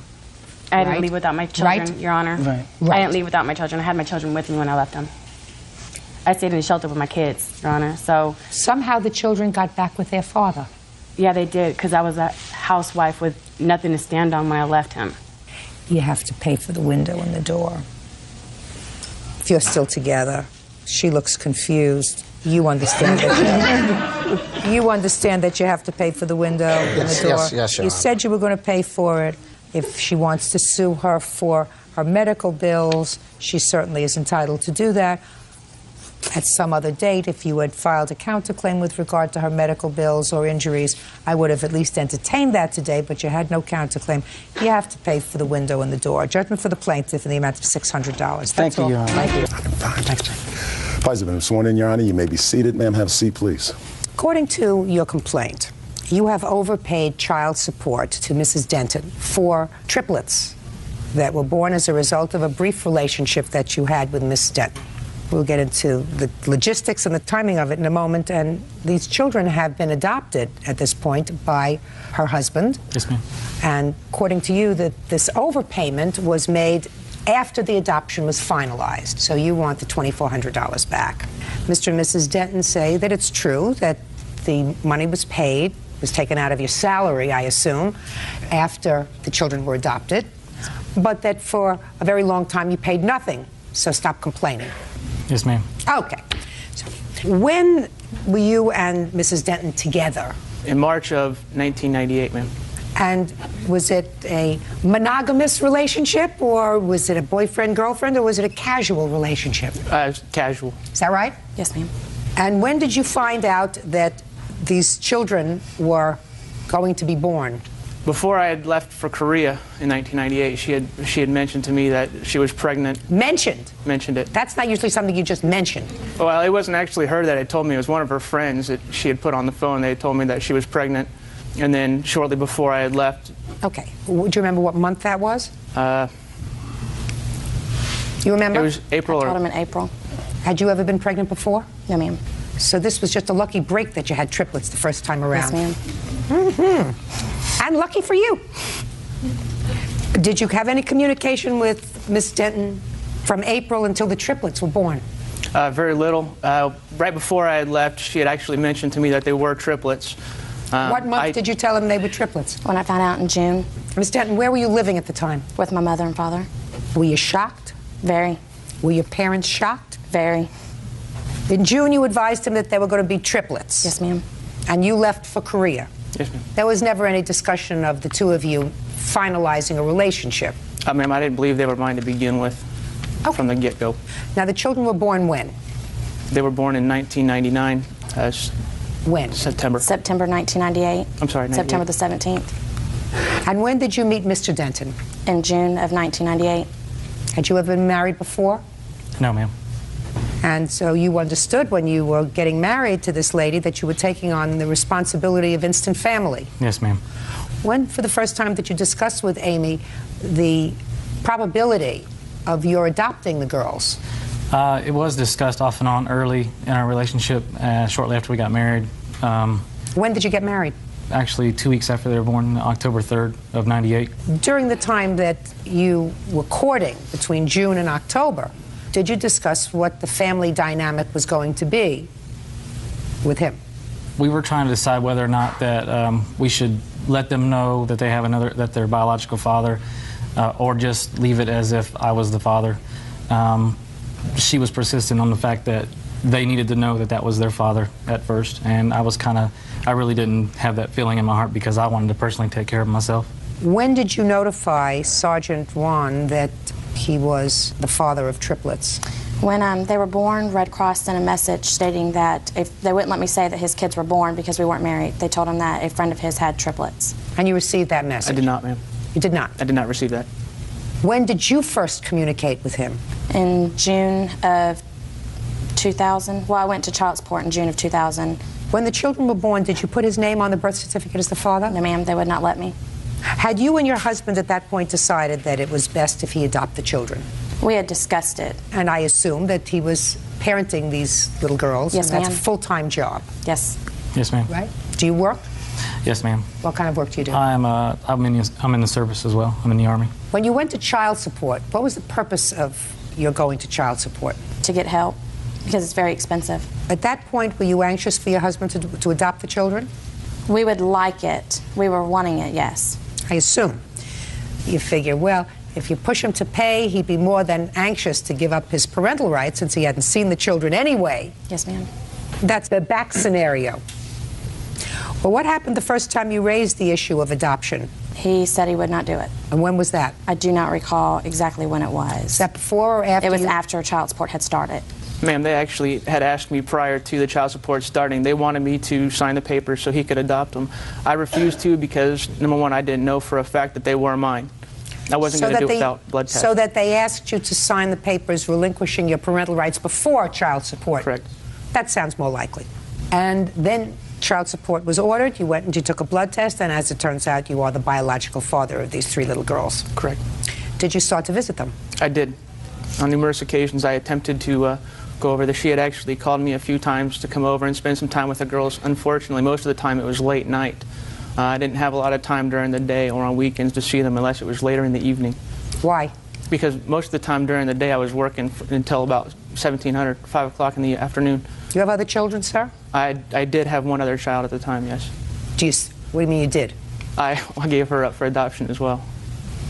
You just keep pollinating around? Sergeant Juan, you've got to keep it zipped, sir. Judge Judy continues in a moment. You know, you're a grown-up, or at least you're old enough to be a grown-up. You're not responsible enough to be a grown-up, Sergeant, because grown-ups don't make irresponsible decisions all the time. And apparently you did. And later today... How long had you been in prison? 3 years, 7 months, 14 days. And how old was your son when he was murdered? 23. Real cases, real people. Judge Judy. Jeffrey Wan says the mother of his triplets, Amy Denton, and her husband, Daniel, owe for the return of child support. Jeffrey claims the couple accepted money after Daniel adopted the children. So far, you got 4 babies, and it's easy to sign a piece of paper. It's much easier to, use protection. Much easier. Causes a lot less pain to a lot more people, get hurt. You have family? Yes, ma'am. You have mother? Yes, ma'am. You have a father? I do. You have siblings? Yes. Right now you have a mother and a father who have 4 grandchildren that they will never see. That creates a heartache, even if you put it in the back of your mind someplace. Right? Yes, yes. You gotta grow up. Who is this? That's my wife, ma'am. You have children together? Not yet, ma'am. Okay. Well, after child support was ordered and you tried to see the girls and there was problems late night and whatever, when did you decide that you were going to consent to the adoption? It was April of last year. They had asked me to allow them to change the names to Denton or add the name Denton onto their last names because they had another daughter as well who had the last name Denton. The girls wanted to have the same last name with their little sister. At first I said I wasn't going to allow it, and then I said the only way that it was going to happen was if he would adopt them. I don't want to have to put up with not being able to see my daughters on numerous occasions. You didn't want to have 3 children have somebody else's last name and you paying support, right? Correct. Okay. And had your other child already been adopted? Yes, ma'am. So you knew how it worked? Yes, ma'am. When was the adoption finalized? It was finalized in August of 2003. For how many months did you receive support that came right out of his check? I received it August, September, October, November, and December. All right, Ms. Denton, tell me why you don't think you should give him the money back. I don't feel we should owe him anything. He didn't pay us anything for 2.5 years. We asked him to please come see the children. We gave him chances. He would not do it because he did not want to do it in our home. He wanted to take them out of our home, which was fine. We felt after they got to know him and he got to know them, then they could go with him. Why are you laughing, sir? I'm just finding some of this to be amusing, ma'am. Why? The way that she said that I never wanted to go see I never wanted to see them. I never attempted to. It's completely wrong. On numerous occasions I had tried to go see them, and most of the time they were with their grandparents or with their aunt and uncle, or just out and about doing something where I wasn't afforded the opportunity to see them until later in the evening. Sergeant, you know, you are not a person without rights. And if visitation is something that you want, regularly scheduled visitation, you go to court and you say, I want a regular fixed period of visitation with my girls, and the court will set that kind of an order. But you can't stand there like a crybaby and say, well, she only let me see the children when it was convenient for her and she made it difficult for me. You know, you're a grown-up, or at least you're old enough to be a grown-up. You're not responsible enough to be a grown-up, Sergeant, because grown-ups don't make irresponsible decisions all the time. And apparently you did. Mrs. Denton, what I'm gathering from the two of you is that from the time the two of you met while you were pregnant, it was your hope, and your hope, sir, that you were going to be raising these girls as your own, and he wasn't going to be involved in your life. Yes. So that you did not pursue the issue of child support for several years. Yes. You were trying to see if you could get rid of him, you know. The longer he abandoned his responsibility and the fact that he had 3 children, the easier it would be for you to terminate his parental rights, free the children for adoption, and allow your husband to adopt them, which is really what you wanted. Yes, ma'am. So you have to return the money. I mean, you got what you wanted. And you knew that you shouldn't have taken this money after the adoption was finalized. When were you notified that the adoption was finalized, Not sir? until December. Well, as of August of 2003, this gentleman, the pollinator, had no legal obligation to support these girls because you and your husband got exactly what you wanted, which was you got him out of your life. You don't have to worry about him coming to visit, speaking with you. You don't have to worry about making decisions with him. He's out of your life. And you knew that you had no right to keep this money, so you could have sent it back to him. You chose not to do that. Well, that's the wrong thing to do. You know, if you're cutting the cord, you cut the cord, and you don't accept the money. And you didn't ask for any money until 2000. Anyway, judgment for the plaintiff in the amount of $2,400. I assume that these are the only 4 children that you have. Is that These right? are the only 4 children that I have, yes, ma'am. Perfect. That's all. You're going to think about that, aren't you? I have one on the way. Good. This one I assume you're going to stick with and support. Yes, ma'am. Good. That's all. Thank you. Good luck. Parties are excused. You may step out. I felt like I was being taken advantage of. They were just collecting the money from me that I couldn't do anything about. He knew from the beginning. He blew me off, basically. I can't say that I was always the best person, but at the same time, I don't think I was irresponsible. We would invite him to our home to see them, but he wouldn't because it wasn't the way he wanted it. I think that he tried really hard on trying to see the girls, and they made it absolutely impossible. Having to explain to the girls when they get older that we tried and he chose not to be part of their lives. And now the next case. All parties in the matter of Young versus Thomas. Step forward. Plaintiff Sarah Young is suing her deceased son's father, Bill Thomas, for his share of the funeral. Sarah says their son was murdered outside a convenience store. You and Mr. Thomas had a son together. That's correct. That son, unfortunately, according to what I read in your complaint, was murdered. Right. And there was an insurance policy. That's correct. And the insurance policy was divided in half. Yes. You received half, and Mr. Thomas received half. That's correct. At the time that your son was murdered, you were in prison, Mr. Thomas, is that right? That's correct. How long had you been in prison? 3 years, 7 months, 14 days. And how old was your son when he was murdered? 23. You know the date of his death? Yes, I do. What was that? January the 10th, 2004. Now, what kind of an insurance policy did he have, Miss Young? He worked for UPS, and he had a life insurance on the job. And how much was the life insurance policy, the value that was paid? It was $24,300. And you received $12,000? Yes, I did. And Mr. Thomas received $12,000? Yes, he did. Is that right, Mr. Thomas? That's correct, Your Honor. Okay. How much did the funeral cost? The funeral was about $9,000. And you want him to pay for half of the burial, which would be about $4,500. Okay. And what do you say about that, Mr. Thomas? Well, the funeral is not an answer, Mr. Thomas. Yes, ma'am. The funeral only costs $3,484. You can prove that? Yes, ma'am. Let me see it, please.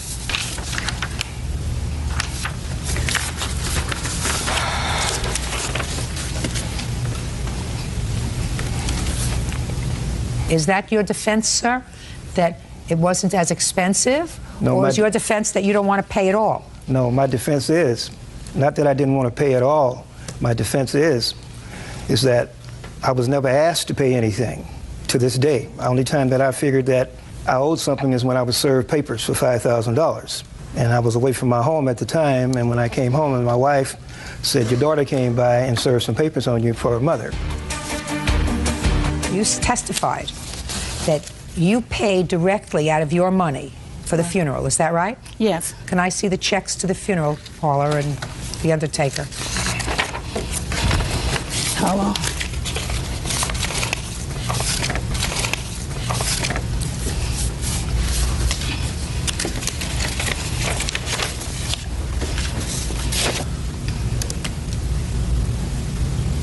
And how did you pay them, by check?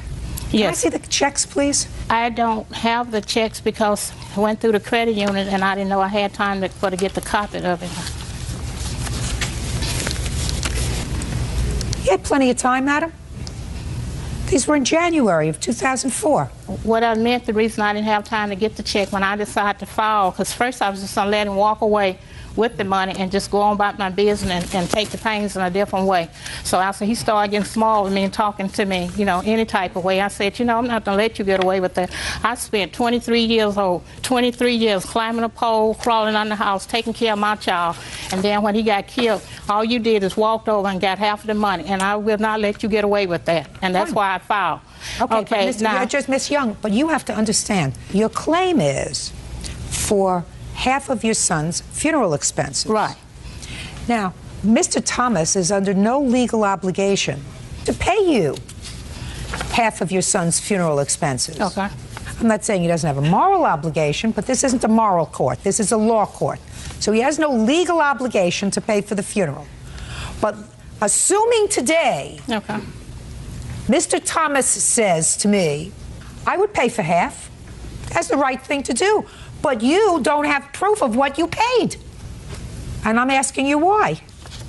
I didn't burn the check. Well, I can't help you, madam. Okay. If you come back, if you want to dismiss this case without prejudice and come back and show me proof that you've paid, that's fine. But that's only if Mr. Thomas will agree that if she has proof that she actually paid for this funeral, you say she did not.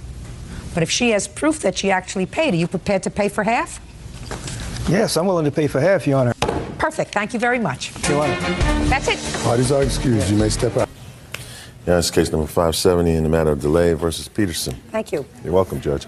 Parties have been sworn in. You may be seated. Ladies, have a seat, please. Ms. DeLay, you and the defendant were friends throughout high school, and no quicker way to destroy a friendship very often than to become roommates in college. Two of you decided to share an apartment together. You signed a lease to a 2-bedroom apartment. It didn't work out, and you both moved out. Correct.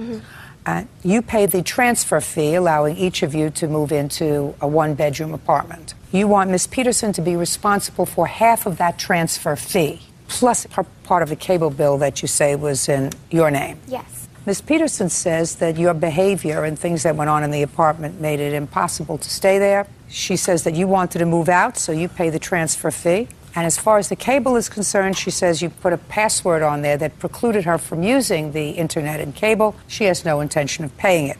She's counterclaiming for some nonsense. She wants you to return all the rent she paid because she didn't have a good time. Well, that's about what it is. So that's ridiculous. But I'll let you explain it to me in a very short period of time. Okay. Okay. When did you move into the apartment? We signed the lease July 8th, and I moved in July 8th. And Ms. Peterson moved in 2 months later? Correct. Okay. When did you sign the transfer agreement? I don't have the exact date, but it was end of January. I moved into my new apartment, I believe, end of January, early February. All right. So that Ms. Peterson lived there September, October, November, December. And when did you move out? I moved out on the 16th of January. Now, you're going to explain to me, Ms. Peterson, why you are not responsible for 1/2 of the transfer fee that permitted the two of you to go your separate ways. You were both unhappy, correct? Yes. Both unhappy. You explain to me why you should not be responsible for half that transfer fee. Okay. Back in July, in the summer, Veronica expressed to me that she wanted me to find a new roommate to cover her half of the lease. And I went forward with that, and I found a roommate. In July? In July, before we were even living together, because of the cable internet bill, because I said I wasn't going to pay it. Because I didn't need it. I don't watch TV, and I had friends who were moving upstairs who said I could use their internet or I could go down to the common room where they offer it for free. So I found a roommate, and in the end of August, the first weekend before school, I spoke to Veronica, and she said, "Oh, I'm not moving out anymore." So. And in September you stayed? I did, because I had Fine. no choice. Fine, you stayed. Right. But things were not good. No. In November, I moved most of my things upstairs to my friend's apartment, and I was hardly ever at the apartment. If I was, I locked myself in my room because I didn't feel comfortable with her and her boyfriend being there all the time. I was scared, and I felt harassed and threatened by her. Listen to me. Then you should be very happy that she said, let's sign off on this lease and it'll cost us each $600. Well, and then we're out of each other's hair. Well, at that point, I was so frustrated with everything I had been put through that... Get unfrustrated. Get unfrustrated and grow up. It wasn't good. It wasn't a good situation. Well, can I say something? Yeah, say whatever you want to say. My mom and my father and I all discussed commuting because we didn't want to give Veronica any more money. I had paid for her boyfriend to sleep over multiple times. I was never there. Listen to me. It was like having a third roommate, though. I don't care. Listen, your parents care if you're unhappy. Right. Your parents care. Courts don't care if you're unhappy. Mm-hmm. Courts don't care if you don't like her boyfriend sleeping over. They don't care. Well, there's a clause in the lease that says that no person can stay more than 14 nights, and I kept track on a calendar, and it exceeded the 14 nights, and we got a possible eviction notice from it. Yeah. Your Honor, Just a second. Okay. All of that suggests to me that you should be very happy to find a new place all by yourself. I wasn't even living there, though, at that point. That's your choice. Right. That's your choice. What do you want? I wanted to say something on Elizabeth's defense, Your Honor. That? I'm her mother, and on December 16th, my husband and I went into the Peninsula. We hooked up the cable and the TV and the DVD player. And because Veronica would no longer just let me a use second. hers. Right. Elizabeth wasn't able to use it. We went downstairs and we met with the Peninsula management, and we wanted Veronica to sign off the lease. That's what we needed, so we wouldn't be responsible for the apartment any longer. And what we were going to do was have Elizabeth commute. So there was no reason for us to pay a transfer fee. But Veronica is the one that wanted to move out. She wanted her own apartment. And yes, we did want that too. Your daughter wasn't staying there. She wasn't staying there because she was unhappy. Either she breaks the lease or she signs a transfer agreement. Those are the options. But that was the option for Veronica, too. She could have broken the lease. Just to say, she could have. This is a much better thing to do, rather than breaking the lease, to sign an orderly transfer agreement so that the landlord doesn't say, I'm stuck because they broke the lease. What I want to do is I want to move into another place. This is what it's going to cost. Otherwise, I'm on the hook for the entire year lease from January until the following June. But I didn't trust that Veronica would do anything. She hadn't done it in the past. I don't care what you trusted. Right now, it's a fait accompli. It's done. Your daughter is responsible for half the transfer fee on the apartment. There's no issue with regard to that. The only issue that I have for you, Ms. DeLea, is did you have a password or any device that precluded the defendant from using the internet and or cable? I had a password. Just a second. That's either a yes or a no. On the internet, yes. Did she say to you at any point, I'm not interested in cable? She told me in November. That's either a yes or a no. In November, yes. What month's cable do you think she's responsible for half of? September through January. She's not. Okay. She's not responsible for any of those. Your Honor, she disconnected my cable in December, and even though I was still paying for it, prevented me from watching it. I don't care. There has to be a contract. There has to be an agreement. Your Honor, I have Listen to me very carefully. Yes, ma'am. There has to be a contract and an agreement. I have one. For I whom? have an email, her writing that she would be responsible for half of all the cable and internet and electric bills. Just a second. Did you tell me that you put a password so she could not use the internet? There was a password on it originally, but... Excuse me. I'm asking your daughter a question. Sit. You too. Real cases, real people. Judge Judy. Veronica DeLay says her former roommate, Elizabeth Peterson, owes for cable bills and an apartment transfer fee. Elizabeth is countersuing for the return of rent and harassment. I'm asking whether she told you she wasn't going to use the internet, and you put a password on there that precluded her from tapping into the internet in your apartment. I was required to put a password on the internet from the beginning, so yes, there was a password. Did she have it? No, ma'am. Then she's not responsible for it. Okay. But she's responsible for half the transfer fee. I just have... Put your hand down. Okay. Stop being a baby. That's what you're responsible for. Just tell me what half the transfer fee is. Half the transfer is $625. Fine. You owe her $625 for that. Now, you want to give me your counterclaim in 30 seconds or less? I have a breakdown of the I'm not counterclaim. interested in your breakdown. Yeah, you have 30 seconds or less to tell me about your counterclaim, which is nonsense. Well, my countersuit was because Veronica was using drugs in the apartment, and I'm on a full scholarship at my school, and that really, I could have lost my scholarship if she got caught at the apartment because we both signed the lease. But you didn't. No, we didn't. But one of the security guards approached me saying that he smelled. You can't tell me anything that a security guard told you. I have a report from him. You can't tell me anything that anybody else said to you or wrote out in a statement that is hearsay. Do you have a police report? I talked to the lieutenant of the police station because the security guard had him come down. That's hearsay. Well, I called and they didn't have a report. I was very surprised. Oh, listen, you happy now with your new roommates? Yes, but I'm unhappy that my scholarship was in jeopardy. Well, and it was like having a third roommate there at the apartment. My dear, did you lose your scholarship? No. Good. You owe her $625 transfer fee and your counterclaim's dismissed. That's all. Pardon, excuse you may step out. She demanded that I had to ask her permission for every visitor, but I asked just in case I had a test the next day because the walls are paper thin, you can hear everything through them.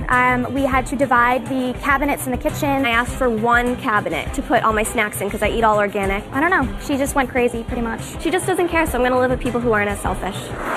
And now the next case. All parties in the matter of Polk versus Eskine. Step forward, please. Victor Polk is suing the mother of his son's friend, Renata Eskine, for the cost to fix his car.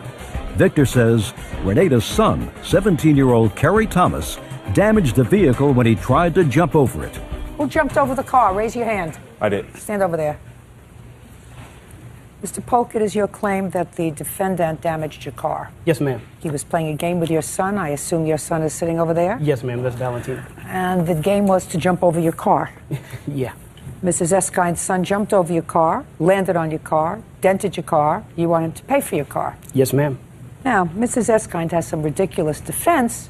She says that your son goaded her son into jumping over the car. That's correct. That's wrong. Nobody goads somebody into doing something that's wrong and doesn't take responsibility. He took responsibility. Then he has to take responsibility for paying for the damage that he caused to the car. Reasonable? Reasonable. Great. So the only question is how much, right? No, ma'am. Why? Because he didn't jump it alone, and he wasn't involved in it alone. They did it together. Both parents are both. Just a second, Miss Eskine. Are you telling me that this young man jumped on and damaged the car? Yes.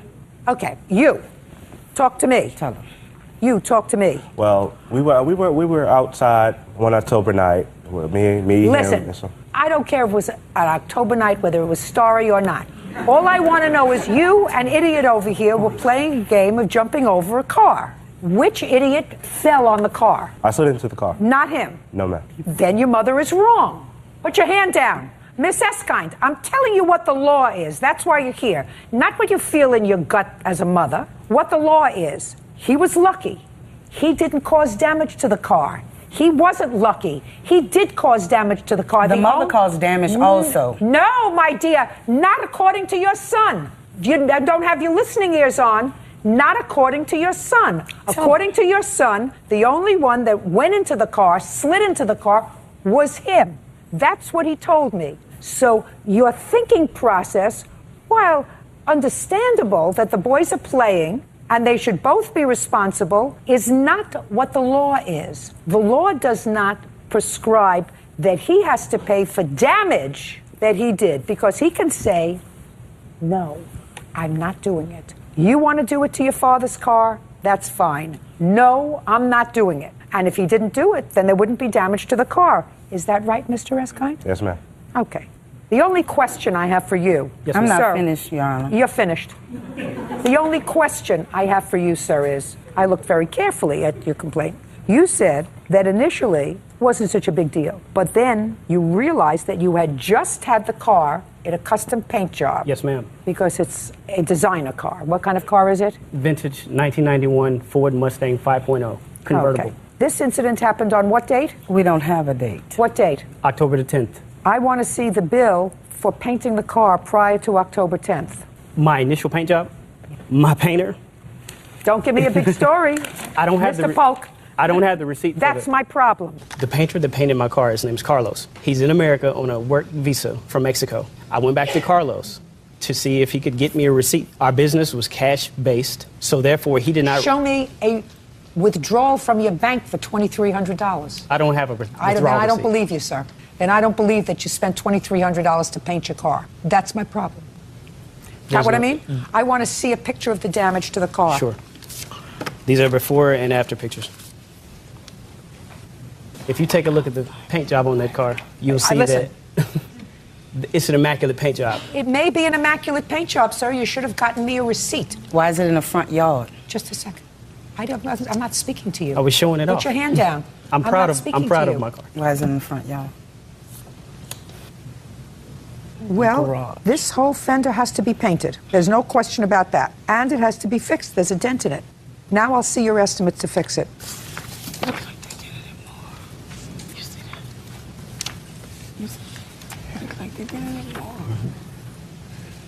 Oh, so this time you took it to a Chevrolet place? Yes. The first time you took it to an all-cash guy? Carlos is no longer in Nashville, in my hometown. Yeah, you're going to have to get it done for less. What do you want? Your Honor, he's been working on this car for 5 years. He redid the inside of it. I've got more than $10,000. Let me ask you this question, sir. Did you discuss with your child the game he was playing over your car? Oh, yes, I did. I want you to tell me about the discussion that you were having with the idiot about jumping over the car. I told him that it was a ridiculous thing to do. And what did he say to you? He said he wasn't thinking. And that's the only explanation. Would you like to get up and tell her? Yes, ma'am. Can I get up there and talk to you quick? Oh, be my pleasure. Well, first place, I didn't jump over the car at all. Like, I'm sorry. But the whole thing started, like, when we were playing basketball. If you say anything, a sentence with the word like in it, you can sit down. Okay. This is what happened. We started playing basketball, and I bet him. I was like, I bet you I can jump over my dad's car. Sit down. I don't want to hear anymore. You're an idiot. Ma'am, can I finish real quick? Sit down. Just sit down. Mrs. Eskind has to pay for your car, sir, but she's not going to pay any more for the car than I think it's worth, because I don't think that you have to have the whole car repainted. You do not understand how much time and effort and money I've sunk into this car. Your son should have been more careful with it. I cannot. Listen to me. Your son should have been more careful with it. I understand that. Good. Shouldn't have been playing basketball around it. You think it would have gotten dented if a basketball hit it? That's why I don't let them play basketball near my car. It was right in the yard by the street. Did I ask you anything? You're responsible because he's responsible. He's bigger than you are. I never said I wasn't. Good.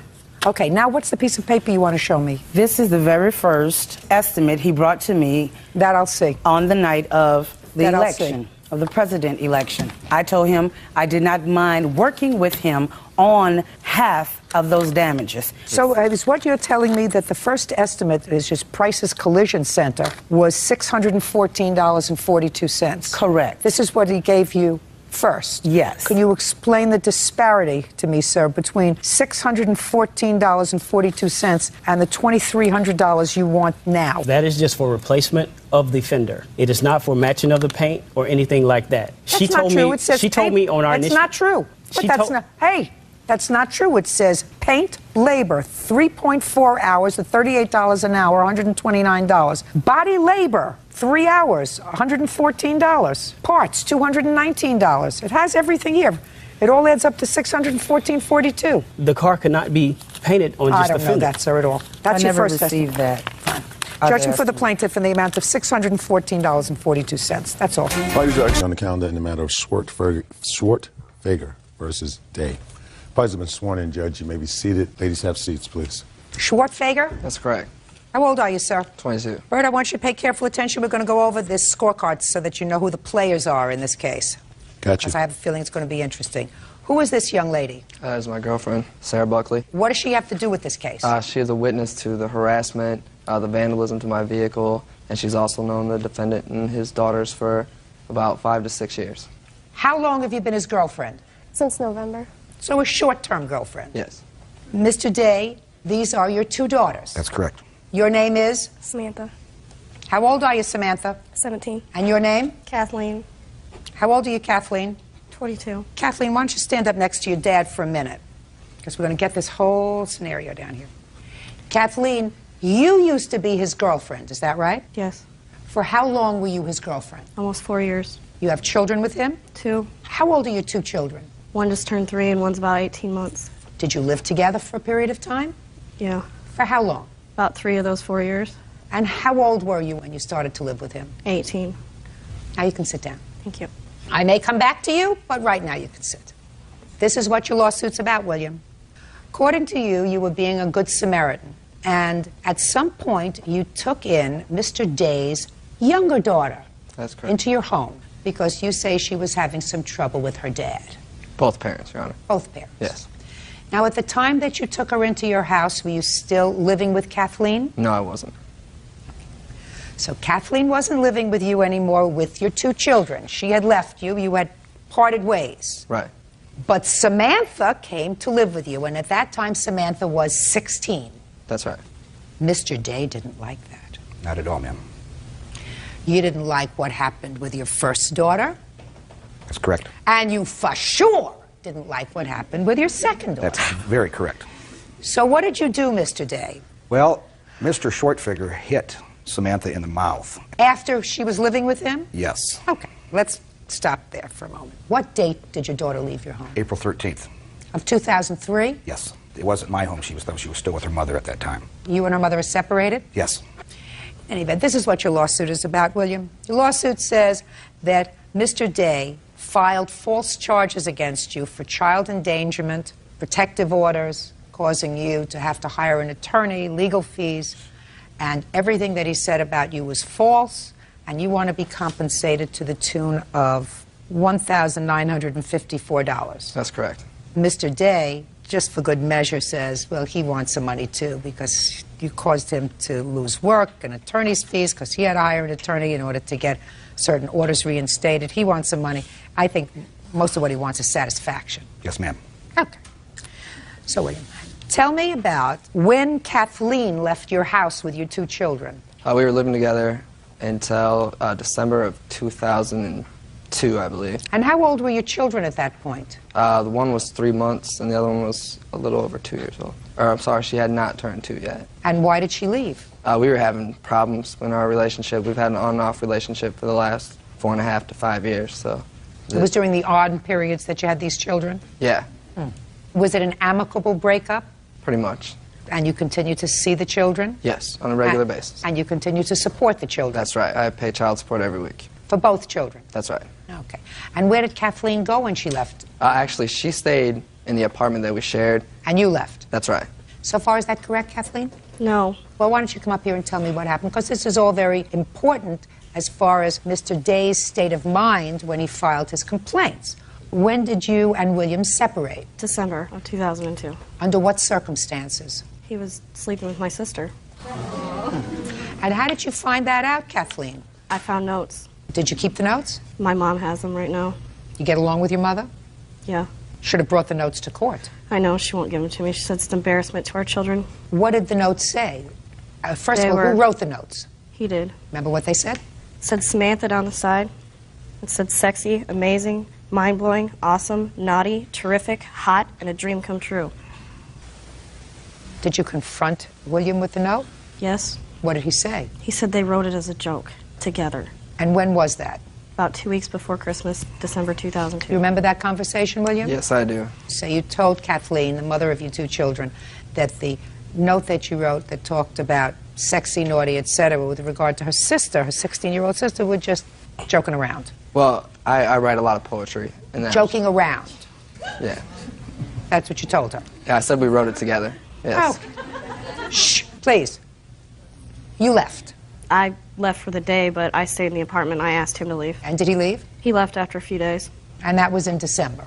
That's correct. When did Samantha come to live with you, sir? In April of 2003. And where were you living at the time? I just got an apartment, and I had an extra bedroom, so I figured, you know. How did Samantha know that you had an extra bedroom? Well, we stayed in contact. Kathleen and I weren't talking at the time, so I used Samantha as a mediator to, you know, see my children and to make sure that they were doing okay. You said you saw your children regularly, so what do you mean you needed a mediator? Well, at first, the visitation wasn't every weekend like it is now. Like I said, Kathleen and I weren't on speaking terms at that time. You weren't on speaking terms because she believed that you were having intimate relations with a 16-year-old sister. That a fair statement? Yeah.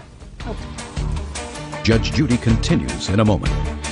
You made 2 babies with one of his children, and then his daughter finds out that you're messing around with her 16-year-old sister. The 2 sisters, you know, like you live in Utah.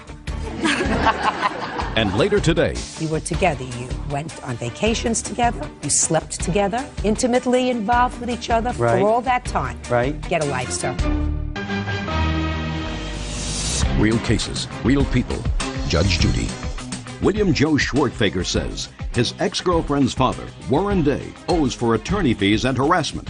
Warren says after William broke up with Kathleen, he had an affair with her 16-year-old sister. Now tell me what Mr. Day did with regard to his 16-year-old daughter moving in with you. Nothing at first. Samantha and Mr. Day weren't on speaking terms when it first happened. She was living with her mother. That's right, and she was having problems with her mother. She was, you know, living in and out of her friend's house, you know, running away from her house, not going to school, stuff like that. Between December and April, did you see Samantha? We met up a couple times. The answer is yes. Yes. How many times would you estimate you saw Samantha? About once a week, maybe. Could it have been twice a week? It wasn't like everyday basis that she was over at where I was at, but... I didn't say every day, Well- William. You said once a week. And what I said to you is, could it have been twice a week? It might have been a couple weeks that she came over more than once, yes. And when she would come over, would she stay for an hour or two? She'd stay for a couple hours. And what would you do when she came over? We'd hang out with the kids, talk about when the next time I get to see them, you know, where we were going to meet to get the kids and everything else, so... When did Mr. Day file the first of his protective orders? In July. You have a copy of it? Yes, I do. I'd like to see it, please.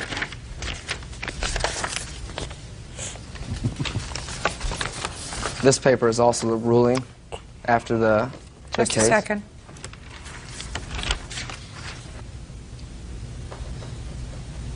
So he filed a protective order indicating that in July you hit Samantha in the mouth. That's right. July 2003, Samantha. Were you living with William at the time? Yes. Did he hit you in the mouth? Yes. Under what circumstances? I came home and him and his friends had been drinking and we got into an argument. At that time, we went into the bedroom. He took me into the bedroom. His friends stayed in the other room and one thing led to another. He actually picked me up, threw me into the table, and that's how I busted my lip open. So he didn't hit you in the mouth, he picked you up and threw you into a table, which caused you to hurt your lip. And what did you do in July when he did that to you? Well, we kept fighting. He actually left. I called my friends to come get me because he took my keys and threw them in the dumpster. And he came back and he was being very rude to my friends, and then I left. And then 2 days later, I think, is when they actually filed the protection order. Where were you living at the time? I was living with Joe, but I was staying with my friend Stephanie after we got in an argument. So you were living with him? Yes. What kind of an apartment did he have? It was a 2-bedroom apartment. Who else lived there? Just me and him. Did you have your own bedroom? No. Did you share the bedroom with him? Yes. For how long? ever since we moved in. We actually got the apartment together. He didn't have it when we're together. You went to court in August of 2003. Do you remember going to court in August of 2003? Did the judge ask you any questions? Yes. Why did you lie to the judge? Because I thought that I was in love and I was scared. He told me what to say and I said what he said to say. Had you gone back to him at the time? We were on a restraining order, so we couldn't see each other, but yeah, we were still together. Were you speaking to him? Not during the protection order. Did you tell your father that you were going to not tell the truth when the judge asked you questions? Yes. What did he say? Not much. He told me I better tell the truth. Is that right, sir? That is correct, ma'am. When your 16-year-old daughter got to court, she didn't tell the truth. Is that right? That's correct. And this, William, is what you're really suing over, this case that was dismissed. Yeah, that's part of the lawsuit, yes. Tell me what the other part is. In February, he filed another protective order against me. Samantha had moved out in late October, and I didn't understand why he was... So she came back to you after this original protective order, and she moved out again in late October? That's right. She moved back into my house probably about a month after the case, and then she quit her job, stopped going to school, and those were, I told her if she was going to live with me, she had to keep her job, go to school. And then later on, my car got vandalized. Who do you think vandalized your car, sir? Samantha. We do have audio tapes that were gone over by the county attorney. Don't tell me what audio tapes were gone over by anybody else, sir. That's hearsay. Okay. Do you have any witness to Samantha vandalizing your car? Samantha's older sister, Kathleen, she was the one that actually told me that it was Samantha that vandalized my car. No. What did you say to him? I said it wasn't my brother, and it wasn't my sister. Well, I don't know There's what a you lot of said. people that hate you, so... Yeah. I can think of 3 right there. Maybe 4. William, I'm going to tell you a word that you probably don't know. Interestingly enough, Officer Byrd knows this word, because when I say the word, he's going to understand, as will a lot of other people, because I'm going to explain the word to you. The word, William, is chutzpah. Do you know what chutzpah means, Byrd? Sure. Chutzpah means nerve. You got a lot of nerve to put on a suit and tie, bring your girlfriend into a court to sue this man after you made 2 babies with one of his children irresponsibly. Now, you're only partially responsible for that, but you're half responsible for that. And then his daughter finds out that you're messing around with her 16-year-old sister. And she leaves you. Or you leave. She tells you to leave. And then you invite her 16-year-old sister to move into your house, the 2 sisters, like you live in Utah. And then you have the chutzpah to sue him as a parent for getting angry with you because his daughter tells him, not only am I sleeping with him, but he picked me up, he got angry when he was drinking, threw me against the table, and split my lip. Judge Judy continues in a moment. Real cases, real people. Judge Judy. William Joe Schwartfager says his ex-girlfriend's father, Warren Day, owes for attorney fees and harassment. Warren says after William broke up with Kathleen, he had an affair with her 16-year-old sister. You have a daughter, sir? Yes, I got 3 daughters. All right. You have 2 daughters? 3. 3? Yes. Who's the 3rd? My oldest daughter, she's 7, but she's not by the day. And how old are you, 22? That's right. You better get a lock for it. That's not even fixed, Alan.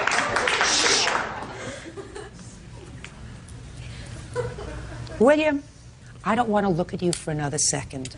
Your case is dismissed. Mr. Day, have you gotten the satisfaction that you wanted? Yes, ma'am.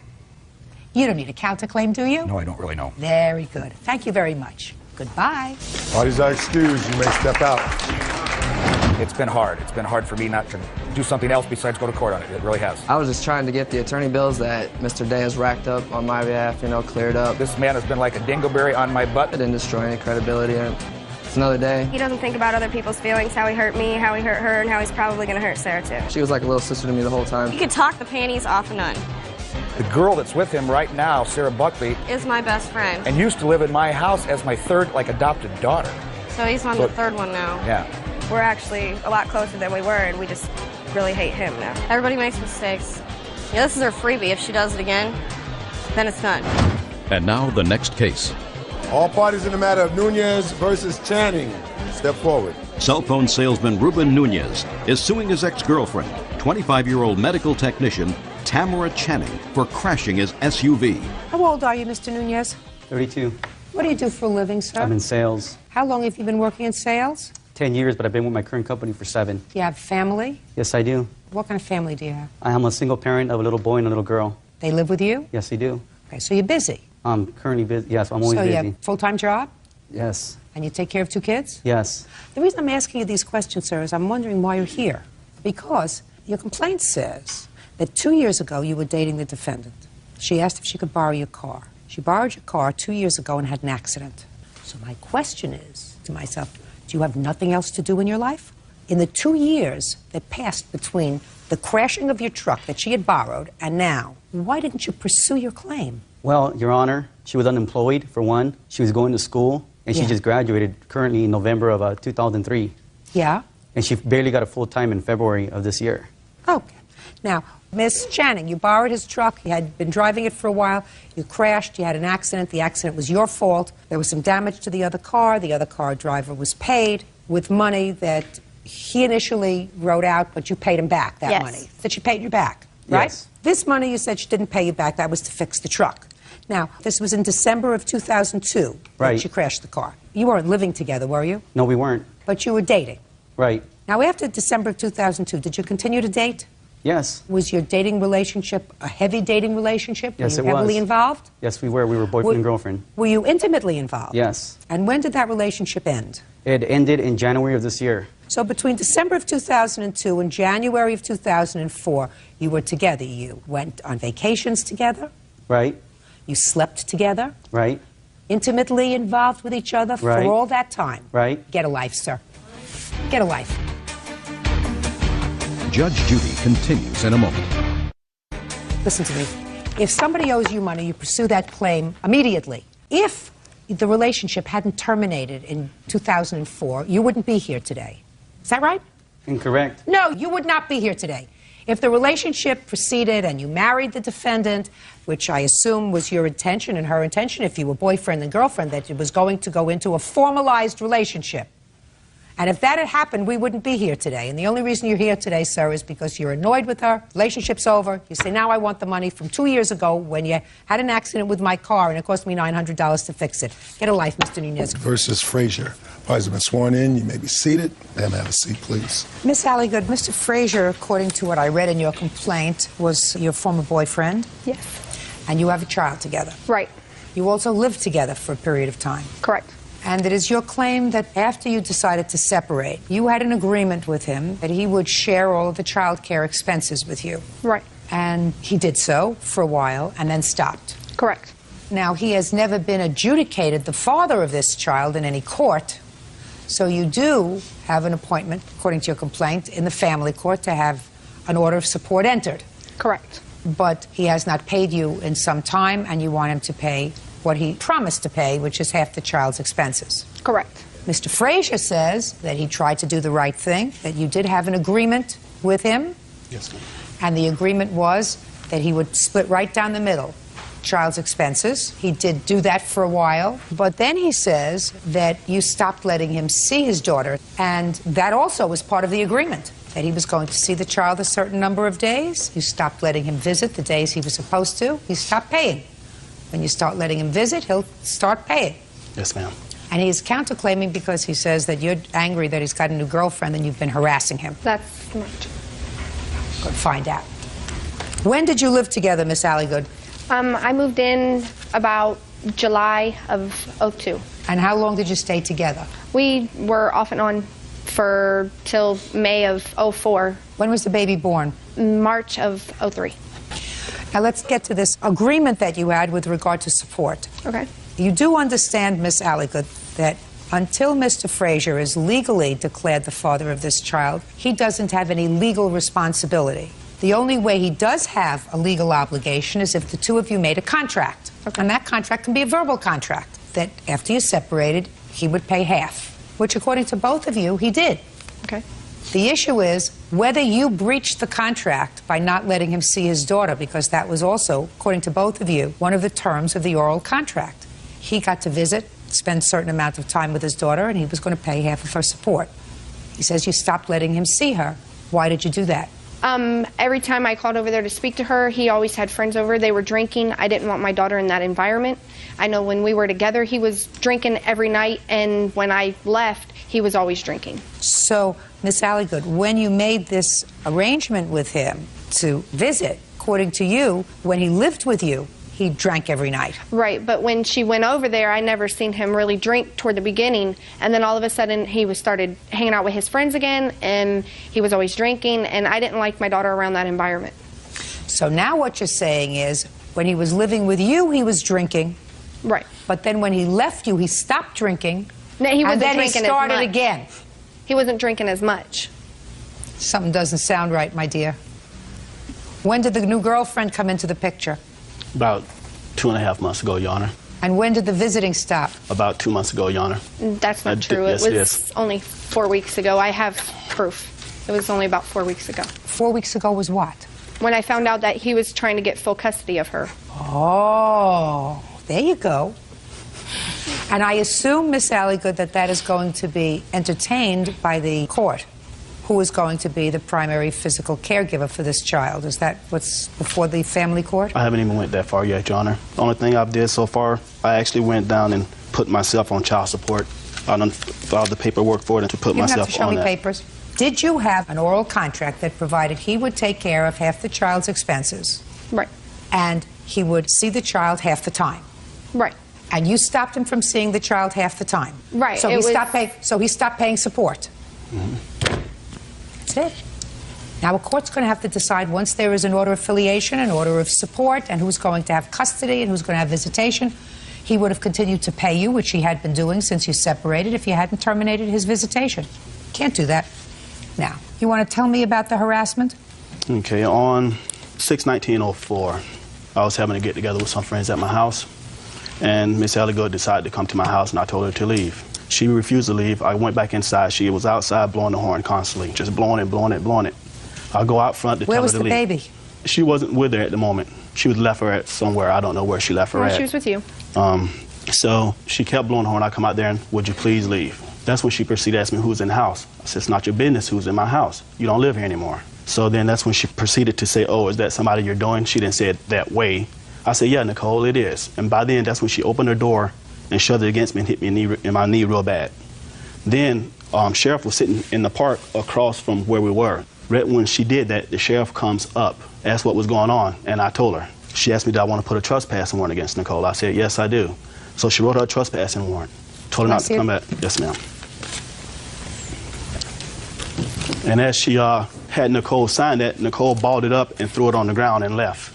Why did you go over there on the 19th? I went to go pick up my child. I don't believe that. Because if that's the case, then the police would not have indicated that you were not to return to the property. If you've been over there and said, he has my child, he is not legally the father of this child, there's something going on in that house, the sheriff would not have issued you this trespass warrant. I did say that. And the lady told him to go in there and get the baby, get all her stuff, and put her in her car. And Jeff, you can't say that she was over there because she was, and then you scratched me, and then...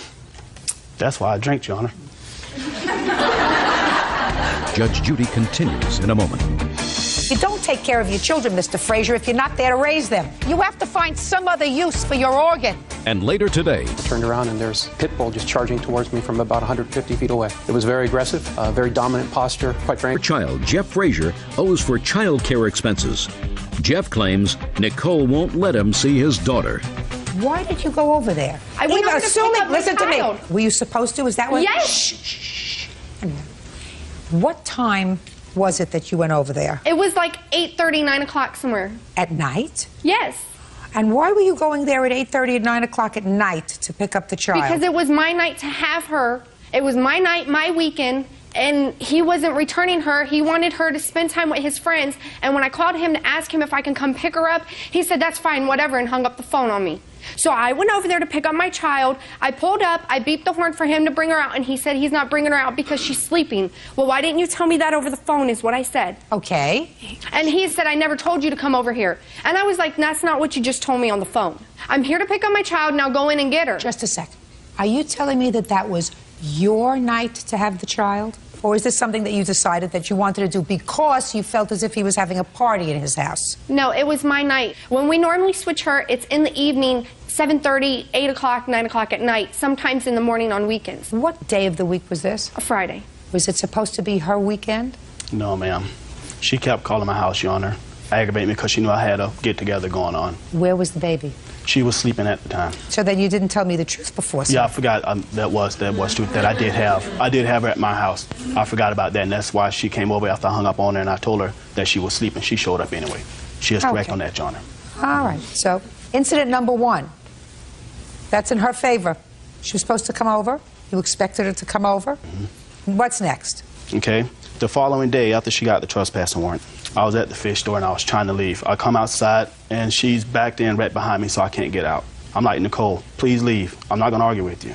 Well, why don't you want to talk to me? I don't want to argue, Nicole. So I try backing out. She pulls the truck up forward. So I backed out up on the curb and shot around her truck.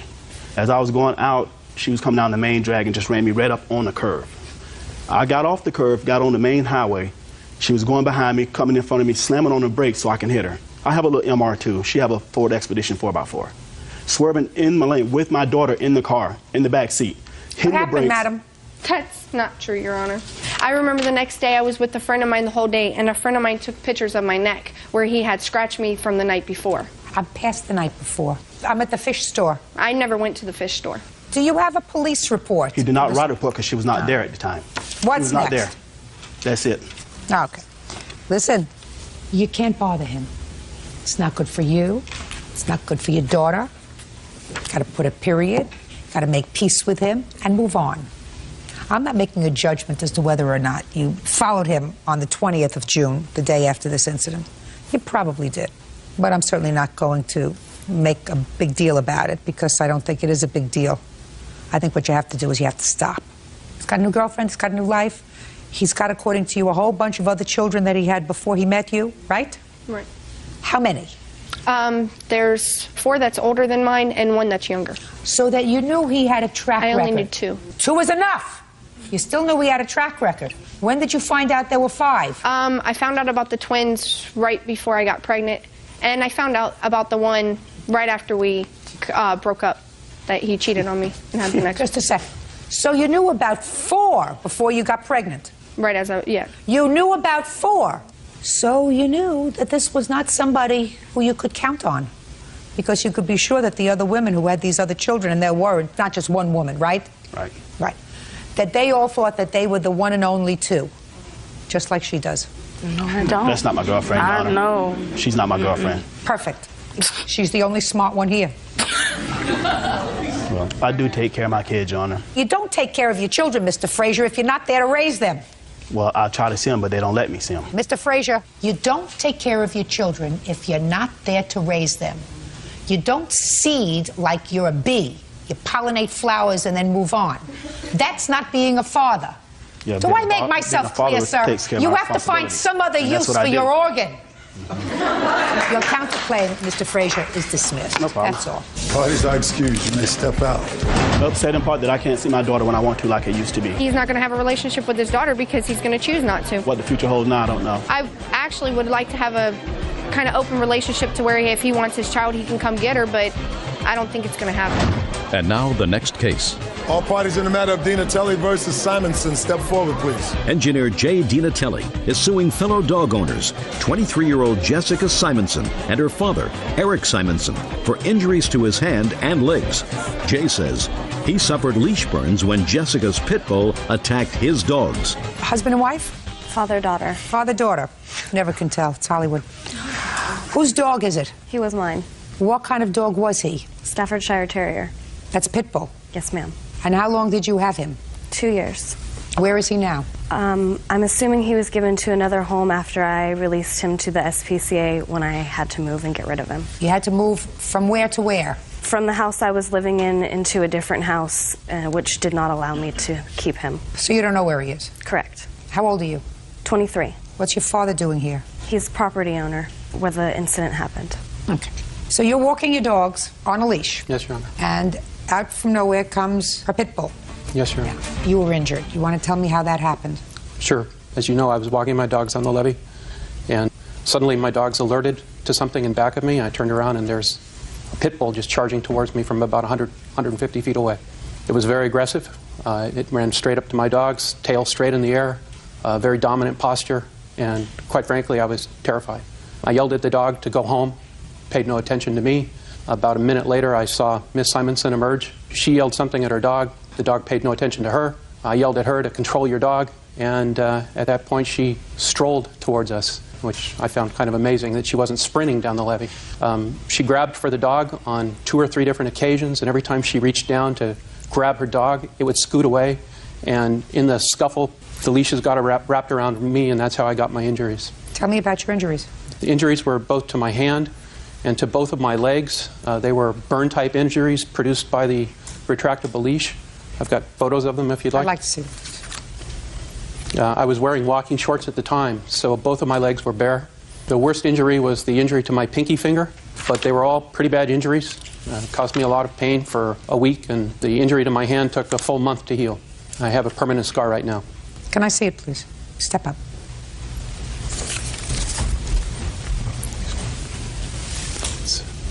I see it.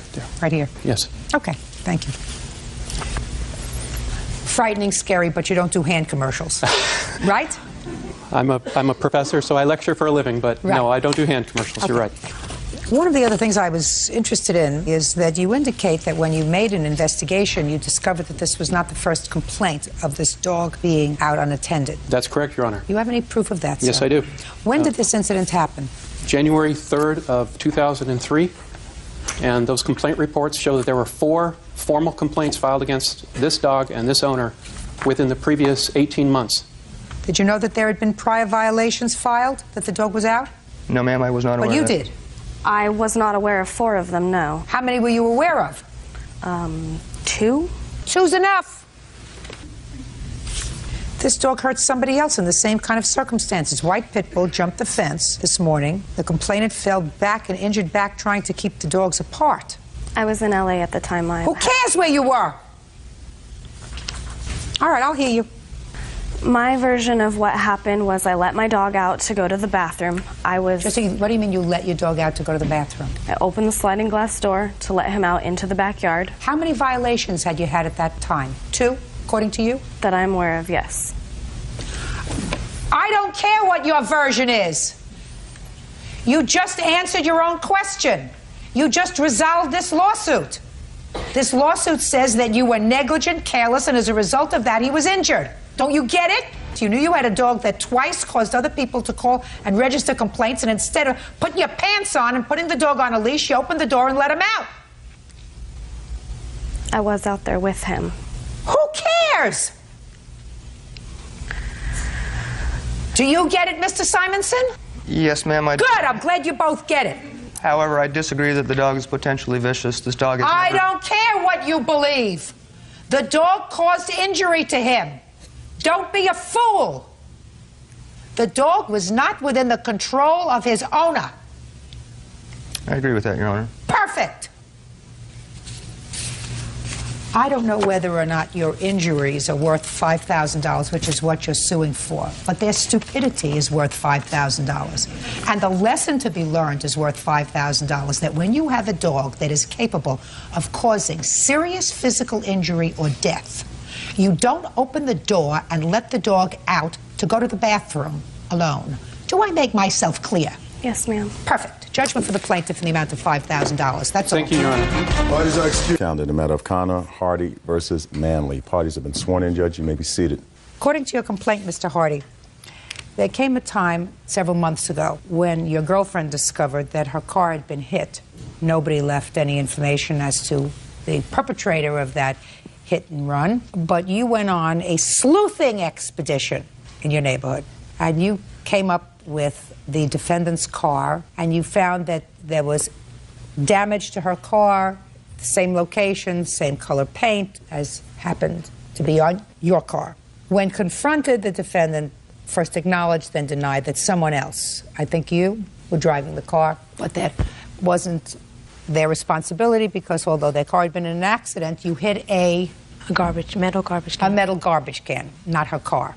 Later, which is the second part of your complaint, You claim that while acting very innocently, the defendant ran over you while you were on your bicycle, causing you medical bills, lost wages, pain and suffering, et cetera, et cetera. So you want the damage to your car, you want all the aggravation medical bills as a result of being hit by the defendant with her car.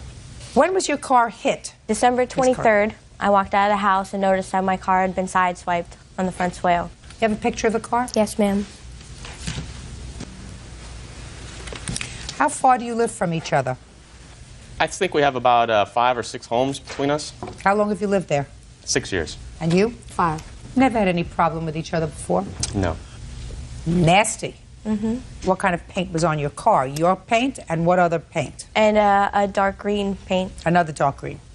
Okay. What made you think, Mr. Hardy, that it was Miss Manley's car that caused the damage? Well, on Christmas Eve, I took a walk down the street. We live on a dead-end street, so I knew if there was somebody on the street that damaged the car, there was a good possibility the car would be there. I walked down the street and saw the damaged vehicle in her carport. I knocked on her door. Where was it damaged? It is damaged on the front